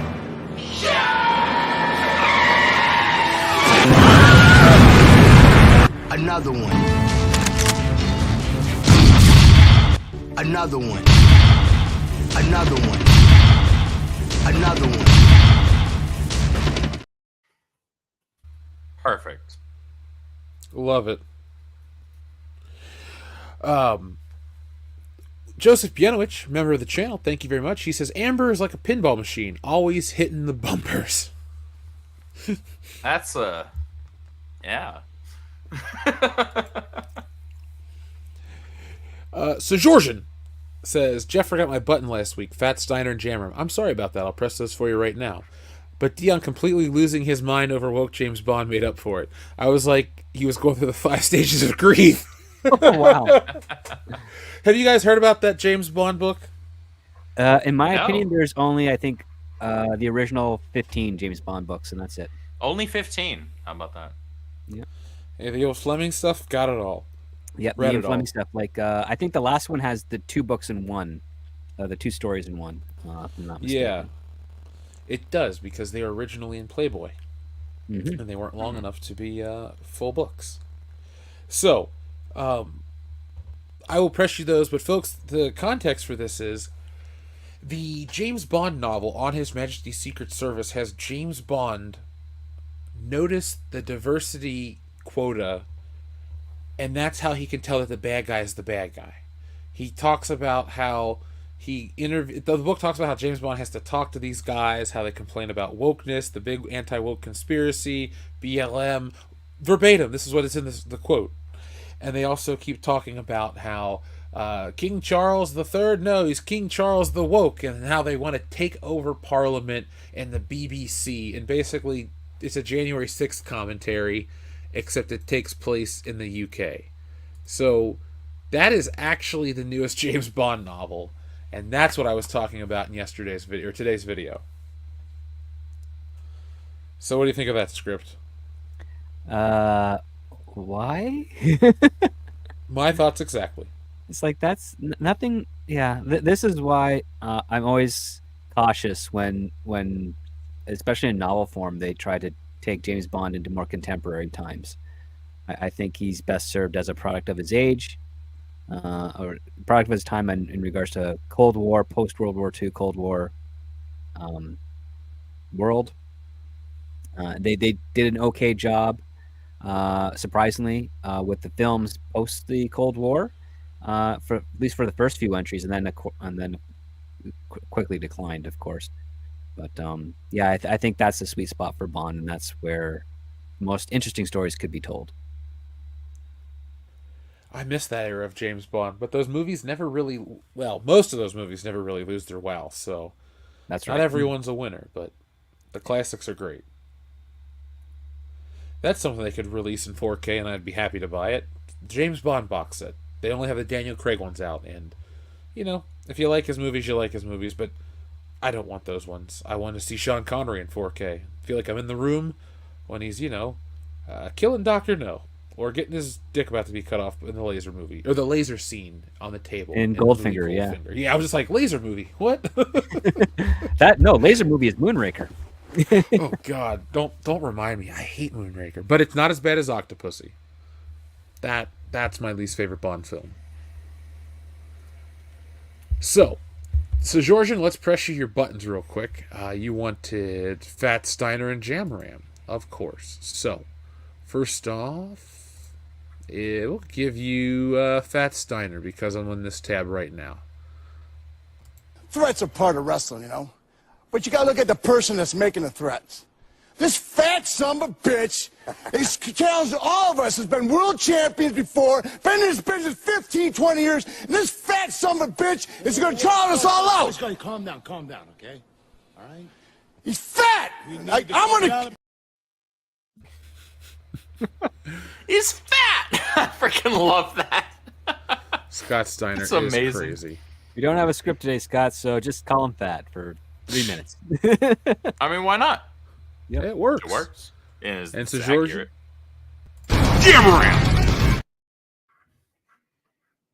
There you go, Sir Georgian. Thank you very much for supporting WCBS for years and years and years and years. TLJ Screwjob says, remember Organized Chaos Guy? Typed in WCBS rant somehow, and his video of you talking about Miss Marvel despite not watching it, racism came up. One comment said, of course Mr. BS liked Top Gun 2. It had 3 white guys kicking ass. I doubt they know / care what you look like. You know, it's not about the content, it's not about the color of their skin, but the content of those characters. And those characters tend to be more interesting. The ones from Top Gun, they had stories, they had histories, they had families. I don't need just boring, oppressed characters or, you know, characters with shitty attitudes that, oh, I'm just misunderstood and the audience is supposed to sympathize. No, you're just difficult. Put it this way: I'm a quarter Peruvian. If you're gonna give me a Peruvian character, but they're gonna be all about oppression and not anything else as a human being other than their race, I don't give a shit. Just give me something else. Give me the white character that doesn't have to deal with any of that shit because they have no oppression, quote unquote, unless you want to talk about the Irish and how they were treated when they first came over here. To fall back on. You don't have that excuse. You just have to write a good character. Give me that instead. I don't fucking care. I just want a good character. I don't care what they look like. By the way, folks, when people make videos about you, it means you've made it. So I'd like to thank whoever Organized Chaos is for... Oof. Organized Chaos. I don't know who that is. Oh my lord, that's a retarded jackass. I'll just put it that way. That's a simple summation. Let's just leave that alone. He can be happy. I don't have any animosity towards him. I don't know you, my friend. So thank you for making videos about me. John Thomas says, script, your view on the WGA versus Shatner and Barrymore kerfuffle. Well, the majority of the WGA is, as far as I know, is fine with Shatner and Barrymore. Some of the more nepotism and younger groups that aren't too pleased. I see nothing wrong with what Shatner said. And Drew Barrymore, as part of SAG-AFTRA, she is authorized under the network television code to return to her show. The only thing that she could do that could actually upset the WGA as a union is if she actually writes her monologue and puts it into a teleprompter on cue cards or something of that nature in order to structure her show. I don't know if she has done that or not. Until I hear that she has. She hasn't violated anything from the WGA or earned any sort of calling out with regards to being a scab. If she ends up doing her show where she's vamping, improvising, she's fine in my books for that, because that's what Jon Stewart, Conan O'Brien, and the other talk show hosts did during the 07-08 strike. They didn't have their writers. They showed that their teleprompters were blank. Their cue card guys were not holding cue cards. And they vamped and tried to do a show on themselves. And if Drew's trying to do that for her crew and the people that work in her office, I'm fine. And anyone that's picketing outside there of WGA or SAG-AFTRA, you are fully within your rights to picket. But if she's not committing any violation to the union guilds, then she does not deserve any hate or animosity or being called names. I think that's immature and irresponsible and not a great reputation to associate with the writers and actors currently striking the corporations. So that's my 2 cents there. Well, thank you. Real quick, what did Shatner say? Or I'm sorry, I didn't. He tweeted something about acknowledging that some people are going back to work within the purview of what their union allows, and that he's not going to mention names, but he's something about supporting them and also supporting the unions for striking against the companies that are causing this difficult time with regards to the entertainment industry. Oh, okay. Overkill 161 says, hypothetically, I'm a big movie producer that gives you a few $1,000,000 and a big bag of coke to write a DC movie. What do you write? Snowflame. You Write definitely a want to make DC Snowflame. movie? Come Oh, on. if I got that bag of coke, I got to use it somehow, and I don't do drugs, so I'm writing Snowflame and letting an actor go method. Oh, I like it. I mean, I'll sell the bag of coke to get more capital to put into my film, and I'll make the best Flash film that anybody's ever made. Or I can make the best Supergirl film that anybody's ever made. Either one. Not in me. Okay, so I'm not into cocaine, so I'm gonna have to. Maybe I'll give it to Dan Aykroyd. Give him a call, and we'll see what we can come up with together. Maybe do a I just Dead Man fence it. movie. Ghostbusters that's versus the Spectre. Yes, that's what it is. That's what we'll make, and I'll get him to. We'll find a way to get the Ghost Corps, or the name of that company, to cast the guys from the show, since we played the Wokebusters, to be the Ghostbusters in that movie. It'll set up a whole new universe of, hey, Yeah. you could be a Ghostbuster. Why not? You could do Ghostbuster and the Spectre and Gentleman Ghost have teamed up, and the Ghostbusters have to stop them. I mean, I don't think that makes sense in the continuity of the characters, but it would work for that type of gag. It doesn't need to make sense within that continuity. It'll work. Modalicious, thank you very much. It says, does anyone remember that Bad Touch Spider-Man PSA comic book from the late 80s, early 90s? Yes, I do, because I own 2 copies of it. I was at a store called Value City when I was a kid, and they did not sell comic books. But somebody had left it on a table in a display furniture section. So I picked it up and I started to read it, and then I tried to take it around the store to either put it back or find another one to buy, and then we took it to the counter, and they just gave it to us because it wasn't sold at that store. So somebody left that comic book in a store. I found it, added it to my collection, and then years later when I bought a lot of comics, there was another one in there. But I remember it very well because my favorite artist, John Romita, did the cover and the back cover. And it's great artwork from him, but it is a very dated approach to those topics. John Thomas says, have you seen the old Batman serials from the 30s and 40s? Yes. What do you think? I have not watched those. I imagine those are some of Scrip's favorite Batman iterations. If I were to venture a guess, I might be incorrect. No. They were great attempts at trying to adapt the character. I think one was against the Wizard, and another one was against Japanese supervillain. They were fun serials for what they were, and I thought that I mean, they're worth seeing. If you're a Batman fan or even a Detective Comics fan, they're definitely worth exploring to get a sense of what they were trying to do with moving that character from one medium to another. And yeah, I mean, sure, there might be some, like, again, prior to the whole woke stuff, even in the 80s and 90s, there were still some contentions with regards to some of the terminology used to some of the foreign characters that was a little off, but it was the period of World War II ish for a majority of the world, and that was the terminology used. But aside from that, interesting stories, fun, pulpy, good. It's not science fiction, but pulp. Well, with what the Wizard were doing with the invisibility stuff, yeah, science fiction. But yeah, good fun stuff as well. John Thomas also adds the older serials P7 shed the detective aspect. I think he meant push the detective aspect. Push. That's when we were talking about Batman and how I just wanted to see that detective facet of his character kind of brought more to the forefront when it comes to the adaptations, because it's something that hasn't really been done. Script and I disagree. Script and I disagree about this all the time, and it's 1,000% okay and valid for him and I to have different preferences in terms of facets of a character that we like to hone in on. I don't mind the darker aspects of Batman being honed in on, to a degree at least. I have a line, and let me put it this way: Snyder crossed that line several times over. he was actually kind of tap dancing over that line. He didn't just cross it. He was like, "Yeah, I'm gonna just do a dance over it. It's fine." I would have loved to have seen more of the detective facet of Batman's character brought to the forefront in other media.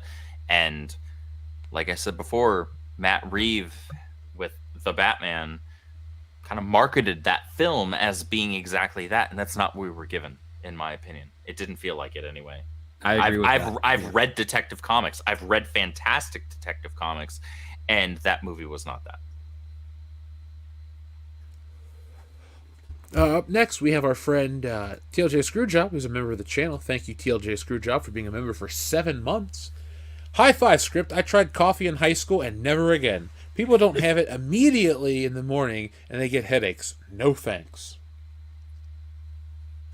Yeah, I knew a number of people in college who, if they couldn't get their coffee when classes started, they would be horrible to be around until the class ended and they had to go get their coffee. Just, it is what it is.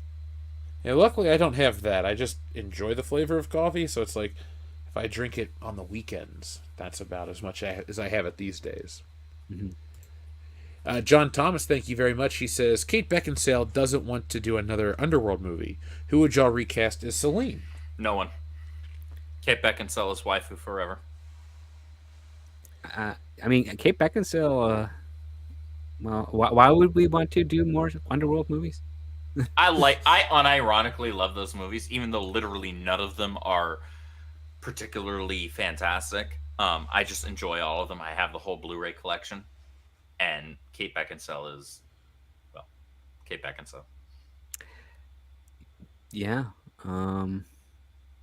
Well, Script judging me, ladies and gentlemen. No. I actually think I think Kate Beckinsale is a gorgeous actor, and she also has some decent range. I don't think those movies are particularly great, but I completely understood their popularity. Mm-hmm.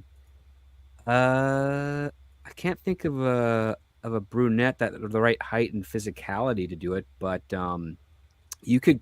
But a woman who is the right age would be Sydney Sweeney.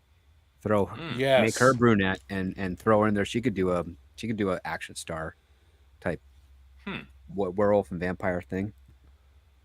I second her for a lot of different roles. I like her quite a bit. TLJ Screwjob, thank you. He says, thoughts on Vinnie Mac no longer owning WWE. In Double J's vid about it, he mentioned that it's also the first time a big company is not family owned. So yeah, Wait, did Vince McMahon actually finally sell WWE? Yep. Yeah, Holy he had shit. sold. The story broke around WrestleMania, and the deal finalized today on Wall Street. Wow. Yeah. So the UFC owns WWE. New era. Yeah. So wrestling's been on a decent upswing as of late. I have enjoyed WWE consistently since WrestleMania. My boy Finn Balor is a Grand Slam champion now. Yeah. He, what belt did he just win? He's a tag champ.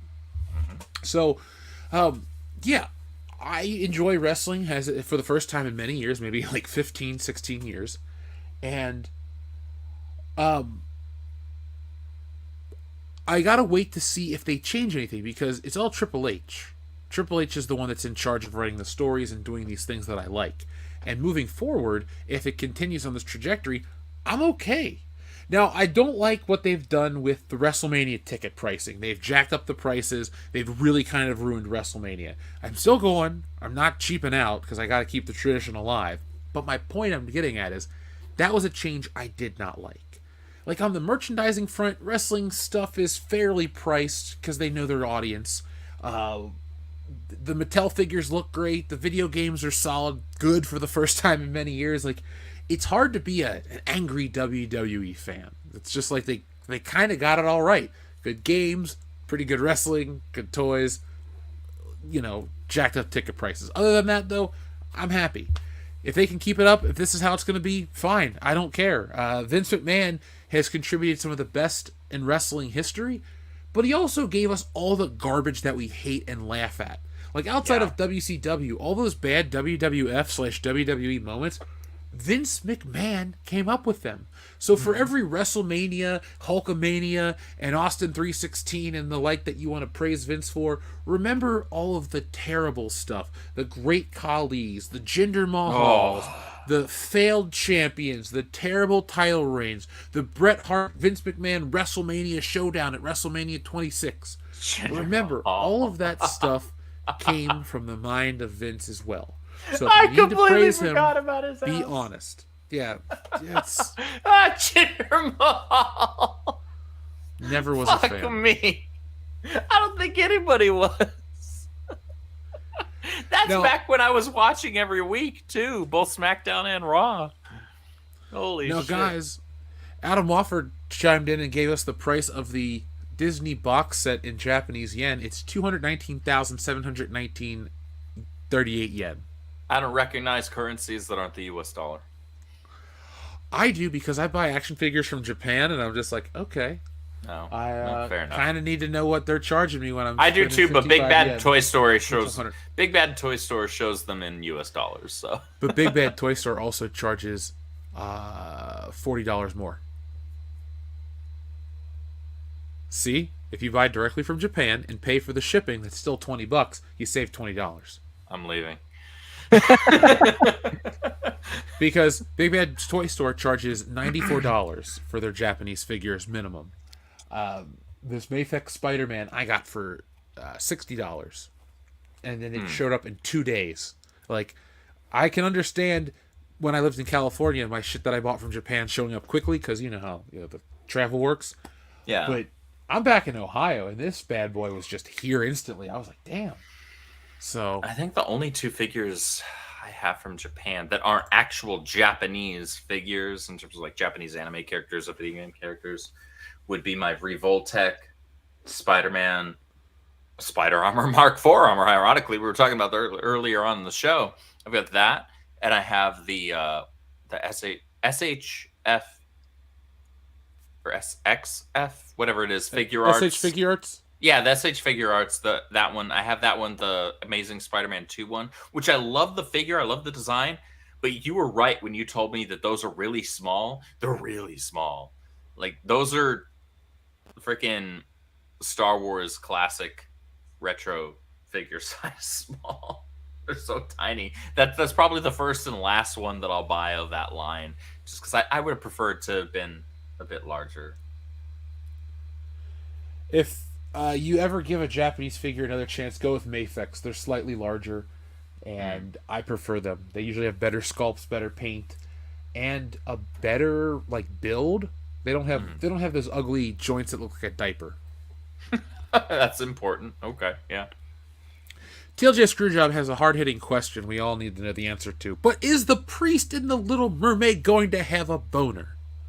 Is the naked lady poster going to be in The Rescuers? Is Jessica Rabbit going to go commando? God, I hope so on that last one. I liked Jessica Rabbit before I knew I liked girls.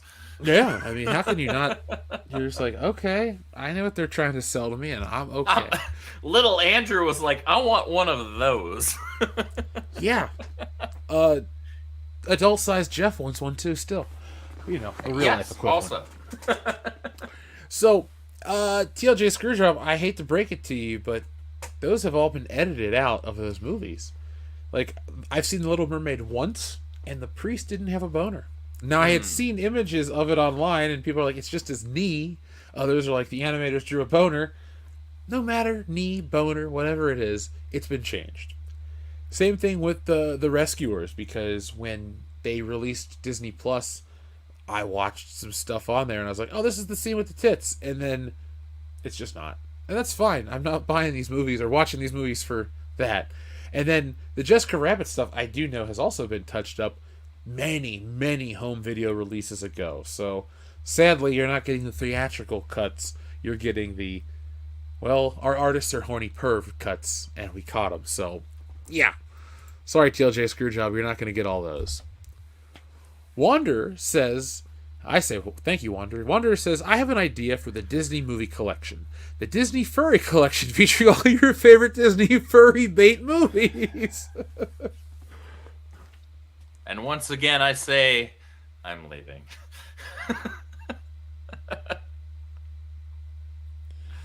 I don't need that. No luck. I don't need that. I'm good. I don't think there's a market in this panel for it. Yeah, not in this show. I'm okay. I'm good. Up next is our friend John Thomas, who says, Jeff, do you, after you do the Carrie Fisher one, you can Minecraft Ruin Johnson in one? Folks, if we can get... Look, I will follow where the sales go on this one. If you guys are hungry for these, I will make these fun side project comics. As long as you guys want. We can hit all the Star Wars people. But I will tell you, after Wokebusters, I have a couple of crazy ones as well. So be on the lookout for everything I'm doing.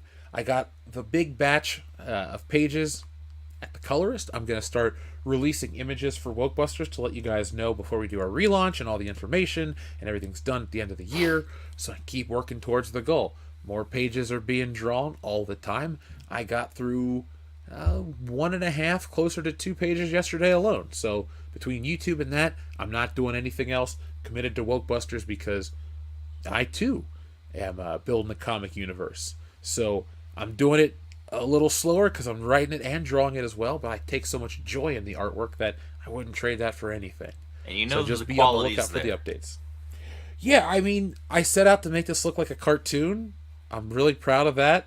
I got this it's not it's like inspired by the real Ghostbusters, and I was shooting for that, and I got it, and it's so much fun to draw, and I can't wait to see what it looks like. Well, I've seen it colored, but not these pages. You got to understand, I sit and I draw it, and then I look at it, and I go, oh, okay, and then I try to visualize in my head what it'll look like finished, with the word balloons and this and that. I'm very deliberate about my word balloons, too. In the rough pages of each one of these books, I have exactly where I want the word balloons placed. So I'm just going to send pictures of it to the letter. As somebody who is a newly credited comic book editor, I totally get it. And there are instances where comic book letterers or what have you may put the word balloons in the wrong place. Mistakes happen. This is not a discredit to anybody, but it's something that's incredibly meticulous. And so my point is, to be somebody that's doing kind of all of that, like you are, that's a lot of work, because you're having to be hypercritical of your own work, of your own writing, your own placement of things. And that kind of multitasking is very difficult. Even the best of people who that's their speciality can make mistakes. Even the best. So, my hat's off to you for that. That's not easy to do, to wear that many hats. Well, thank you. I think I can pull the look off very well. But I digress. Thank you, though, man. Don't let it go to your head. I won't. I can't, because then those hats won't fit anymore. So we got to just, play it cool. But yes, folks, be on the lookout. I think I'm going to test out some drawing streams to see what other kind of content you guys want to watch these days. So maybe I'll set up a webcam. You'll have to look at an iPad. Maybe I'll find a way to mirror the iPad. But you can watch me draw. And I also want to do one of those drawing streams where you guys send in super chats and I'll draw the things you request. And depending on what you want, I might be able to send it to you guys. So I've done that in the past. I did Andrew Dice Clay with a lightsaber, a couple of them. And so I went back and I looked at those pieces of art not that long ago. I considered inking the Andrew Dice Clay piece and getting it colored and just putting it on a shirt because I thought it was cool. So maybe we'll see what's up with that one. Xavier to God, what is up? He says, Brie Larson's Captain Marvel would have had made a better villain in The Hero, but only a poll of 7% people agreed that, and Nick Fury won the poll. Sorry, let me reread this. Brie Larson, Captain Marvel, would have made a better villain than The Hero, but on a poll, only 7% of people agreed to that. Nick Fury won the poll. Here turned into a villain. I think that part of that's probably because the kind of more political character, the more subversive character that Nick Fury typically is, who is a character that's incredibly dishonest with even his allies, is far more believable as somebody who is eventually revealed to be a villain than Captain Well, he's Marvel. part of the government. I mean, Yeah, exactly. By default, he's government agency. He's the villain. And look, Captain Marvel isn't nearly interesting enough to be a good villain. In order for a villain to be a good villain, they have to be interesting. The Captain Marvel that we got in that movie wasn't a quarter of interesting enough to be to qualify for that. So I would disagree with that. Xavier DeGott, thank you very much. He says, before Spider-Man 3 came out and was written, was there any way Spider-Man 3 could have then... could be then Spider-Man 2? I'm guessing he means better like, than? could have Okay. been better than, maybe? I'm just tired. I'm making sure I'm not reading this off. No, I'm you're not trying good. to, You're know. good. He's probably tired too. Well, Xavier DeGott, I'll tell you this. We all thought that Spider-Man 3 was going to be awesome because Spider-Man 2 was great. And for 3 years, because that was the biggest gap between Spider-Man films, for 3 years, we're riding on the high of the first 2 Spider-Man films, with the second being praised as the best superhero movie ever. This is before The Dark Knight and Nolan ever even touched, Batman. Well, he was probably filming Begins, but my point is, that was like the premier superhero film, not just the premier Marvel film. Everyone acknowledged it was the best across the board. So if you were a Spider-Man fan like I was, it was like, all right, the comics are pretty good. I'm buying them each month. This movie was amazing. This video game is groundbreaking. Like, it was a great time to be a Spidey fan. Then they released that Ultimate Spider-Man game, and that comic book series was good. They had a lot of cool toys. Like, it was just a great time to be a Spider-Man fan. So you thought that third movie was going to be gangbusters, amazing. You thought it was going to change everything. You're like, Venom's in it. Oh my God, the Goblin, Sandman. And we all thought wrong. Yes, oh God, it's one of the biggest disappointments as a movie-going fan. It's just, oh man, Spider-Man 3, this is it. No, it wasn't. I would consider it the biggest disappointment for a Spider-Man film as a Spider-Man fan because, like, oh, we're doing Venom?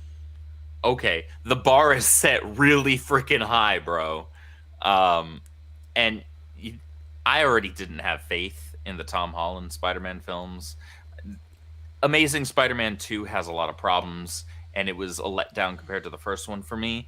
But with the hype that I had and excitement that I had for Spider-Man 3 from the Raimi trilogy, that is easily the one that's the biggest disappointment because I grew up reading comics through the late 80s and 90s. Like, that was when Venom was introduced. Venom and Carnage were part of my childhood. They were intrinsic to my childhood when it came to Spider-Man's lore and him as a character and the villains that he faced off against. And for them to botch Venom as they did, granted, a lot of that was studio interference. I don't like to use that as doing that. I don't like to use that as an excuse because that's what the Snyder rejects like to do. But the fact is, Avi Arad did that twice. He did that to Sam Raimi for Spider-Man 3, and then he did it again to Mark Webb for Amazing Spider-Man 2. Because he was like, oh, we're going to set up Sinister Six. We're going to do a Sinister Six film, and then we're going to set up this whole villain universe thing. Mark goes, I don't want to do Sinister Six yet. I don't need, that's too much. The same Raimi said the same thing. I don't want to do Venom. I'm doing Sandman. Well, no, we want you to do Venom, and we're the ones funding you. So you're going to do Venom. Well, he should have done Lizard because he had the actor for it. Yeah, he did. Dylan Baker was great. Yeah. And used quite well in the first 2 films. Like, just sparingly enough just to get you involved. Or, no, he wasn't even in the first one. He was definitely in the second one. He was only in the second one. Yeah. Yeah. But he was mentioned in the first one. Yes, he was. Xavier DeGod, yes, it sucked hard. And then I don't think okay, so that Spider-Man Renaissance, that Spider-Sance that I talked about, it was great from 02 to 07 before Spider-Man 3 comes out. And then it's like, that was bad. And the Spider-Man 3 game was just okay, but still kind of cool, so I'm not going to dump on that one. But then you had stupid Spider-Man games. The game was Spider-Man somehow better comics. than the movie. Yeah, it was. It had Bruce Campbell. Well, they both did, but you know what I mean. Yeah. Long story short, though, it kept getting worse to be a Spider-Man fan, and worse and worse and worse, because it's like, oh, you're hearing about Spider-Man 4. Oh, they're going to film it here. They're going to do this. They're going to do that. all right, 3 wasn't very good. 4's gonna fix it. 4's gonna fix it. And then I remember being in my college apartment, and I was like, wait, this is the new Spider-Man? What is this suit? Like, if I would have had a YouTube channel back then, I'd have made a video about it, like how disappointed I was. I can't believe I would have done that. Yeah, I would have. Anyway, long story short, it took until, like, Far From Home for me to actually, or no Way Home, whatever the most recent one was. That was the first time I had enjoyed a Spider-Man film since Spider-Man 2. And so that's why I really liked that movie. That's why I bought it. That's why I bought the damn doll, the action figure, the 3-pack. Like, I spent way more money on Spider-Man No Way Home stuff than I have on anything from the MCU. Because I was like, hey, Tobey Maguire's back. I got to get it all. That was my dude. So it was a great marketing tactic, Disney. It worked. You're welcome for the money I gave you. Trace Excel, thank you very much. He says, so if UFC and WWE can get all the cut content back into the episodes... Sorry. So if UFC owns WWE, can we get all the cut content back into the episodes? It's lame how many derpy sensitivity edits they've made over the years. Well, I don't want to sound too dour, but I believe they've edited the Masters to the point where they can't go back and re-edit it. Dude, edited even the Masters. That's shooting themselves in not just the feet, but in the knees. That means they can't even, like, somewhere down the line say, hey, we're going to put out these uncut, fully remastered versions of the full thing. They're clipping themselves. They can't even... that's so stupid. Why you gotta be retarded for? Well, the thing is, it's like certain things are removed. Like anytime they say WWF, like they can show the WWF, and they can actually say it. Back in the day, they couldn't. They would have to blur it out and beep it out, and it was so frustrating. And then the whole point is that the fans didn't know, but there was a legal limit to how long they had to wait before they could show their old archival footage. So it was like maybe like 10 years or something. Then they were able to release stuff, but not anything new with it in it. So then, like on TV, you would get the F, or you'd hear this or that. But they had tried to monetize a lot of old content in the meantime. So even on the network where they'll like show the WWF and sometimes they'll say it, there are other times where you can tell, like JR will go, here comes The Rock, the champion. And it's like an odd cut and the music jumps and you can always hear it. Or like when they chant or they pipe in crowd music. So there really isn't any way to get fully uncut episodes of old wrestling. It's not a thing. Sadly, Trace, I would love for the UFC to have the balls to do what they want, to do that. But remember, they're buying the WWE because it's successful again, and it's more violent than it's been in a long time, but it's not like it used to be. And I don't necessarily need to see people get concussions, but the level of violence is pretty good right now. I mean, Kevin Owens got his shit busted open on that pay-per-view last weekend. It's about time. Awesome. Fuck Kevin Owens, honestly. Is it I'm because he's going to Canadian? say it. Don't say this in front of script. Yes. That's okay. No, I'm just kidding. No, it's because he's a fucking jackass, and he has been ever since he came to WWE. Though, to be honest, maybe Sami Zayn had some of it coming to him. That's probably part of it. I do like Sami Zayn. Met him once. Yeah. Anyway. Can't win a fucking title. Well, he won at WrestleMania, and that's where it matters the most. On the grandest stage of them all. So, guys, we've reached the end of a fun episode. I'd like to thank everyone for joining us tonight. Script, where can we find you on the internet? You can find me on X/Twitter, duking it out with Snyder bots at Script Doctor PhD. I also have a YouTube channel, youtube.com/ScriptDoctor, where this morning I went live for an hour to talk some clarity on the WGA strikes and address the Drew Barrymore situation. And I also have a Patreon where I am currently working on a script-to-screen comparison of the One Piece pilot, because the script was written back in 2020. And I'm going to read it to see if there's any 2020-isms in there and see how those were either expunged or reworked to make One Piece currently one of the most successful shows on Netflix. I wonder if they made some pivots, we'll say, to avoid some of the pitfalls that the Cowboy Bebop live action Netflix series fell into.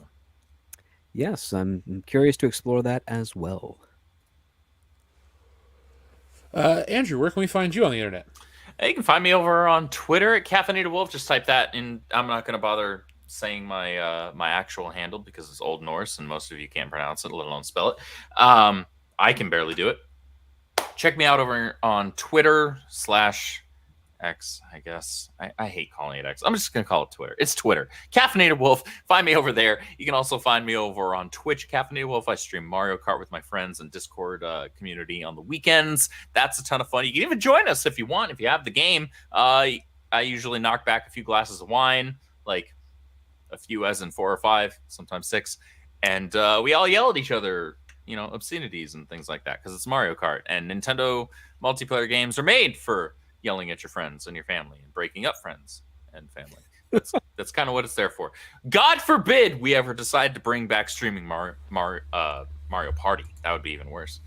And then you can check me out over on Twitter because I am the social media manager and creative manager for the Rippaverse. So if you interact with the official Rippaverse account over there, the company created by Eric July, YoungRipper59 over here on YouTube, that is me running that account. So if you decide to have a problem with something that account says, it's me. Or even better, if you have a problem with what my personal account says and you try and tag the official Rippaverse account to try and snitch on me and get me in trouble, guess what? I'm just going to reply to myself and be like, nah, he's K. There have been people that they'll literally take issue with something I've said on my personal account and they'll tag the official Rippaverse account like they're snitching on me or something. And I just get to sit here and laugh and be like, bitch, that's me. I run that account. It's fantastic. I appreciate you all hanging out with us tonight on another fantastic episode of the High Council. You are the greatest Tuesday night YouTube stream chat in this space, and we appreciate every single one of you. Yes, folks, we do. And I'd like to say to everyone, thank you for watching today's videos. We have 2 out today. I already worked on one for tomorrow, so I'll get up, finish that, have that out, work on another one. You guys, I read the emails. You want more stuff. You're happy to see us. Okay, well, here we go. Here comes even more. So be on the lookout for that. Tomorrow night, I got to start posting on this on social media, so tell everyone I got a collector's stream. I'm crossing over with the 3POA podcast as well as Authority Figure from Figure It Out. We're going to be talking toys. So that'll be tomorrow at 9 p.m. Eastern Standard Time here on the channel. You guys can send in any kind of questions or topics you want us to cover, but it's going to be a very collector-friendly stream. And I've been wanting to do these for a while now, but, I want to do more streams regularly for everyone as well. So I got a little more of this office built, a little behind where I want to be, but it'll still look awesome when it's done. And then WCBS will have something for you to actually watch as well as listen to. So go over to stealingsolo.com to get yourself a copy of the book. Thank you to everyone that's backed a copy here on the show tonight. Your copies will be shipped out tomorrow. So from all of us here at WCBS, thank you for watching. Be smart, be safe, be cool, but always be excellent to each other.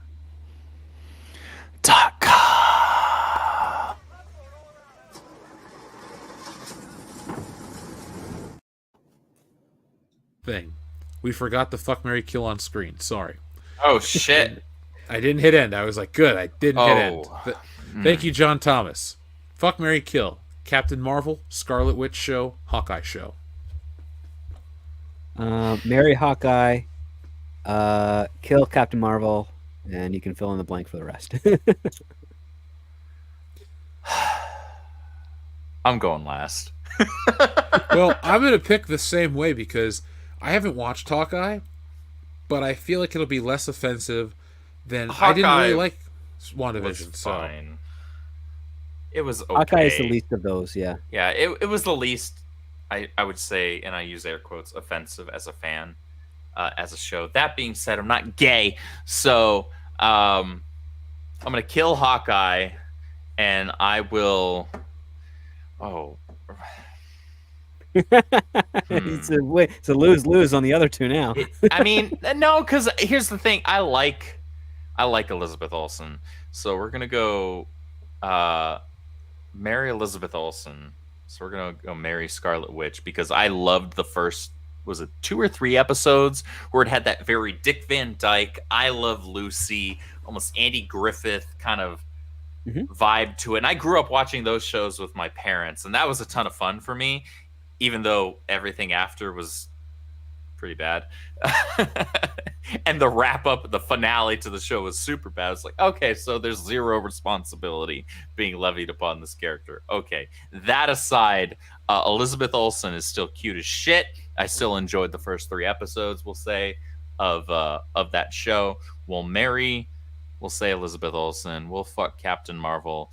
Because my headcanon is going to be, it's going to be Brie Larson from the Jimmy Kimmel show when she had the girls out and a smile and a fucking personality that was not the equivalent of a rotting tree stump. You have a way with words. I love them. I try. Eric allows me to touch the books for a reason. Well, I'm excited to see what happens with everything, man. Dude, look forward to Alpha Core from Chuck Dixon, if nothing else. Though the Saska sisters, we were talking about them earlier. The Saska sisters, Yaira is going to be a ton of fun. And Yaira's a blonde bombshell badass, and not a freaking Mary Sue one. She's just an actual badass like we used to have in comic books. And Alpha Core is just, that could not be more of a hand-in-glove fit for Chuck.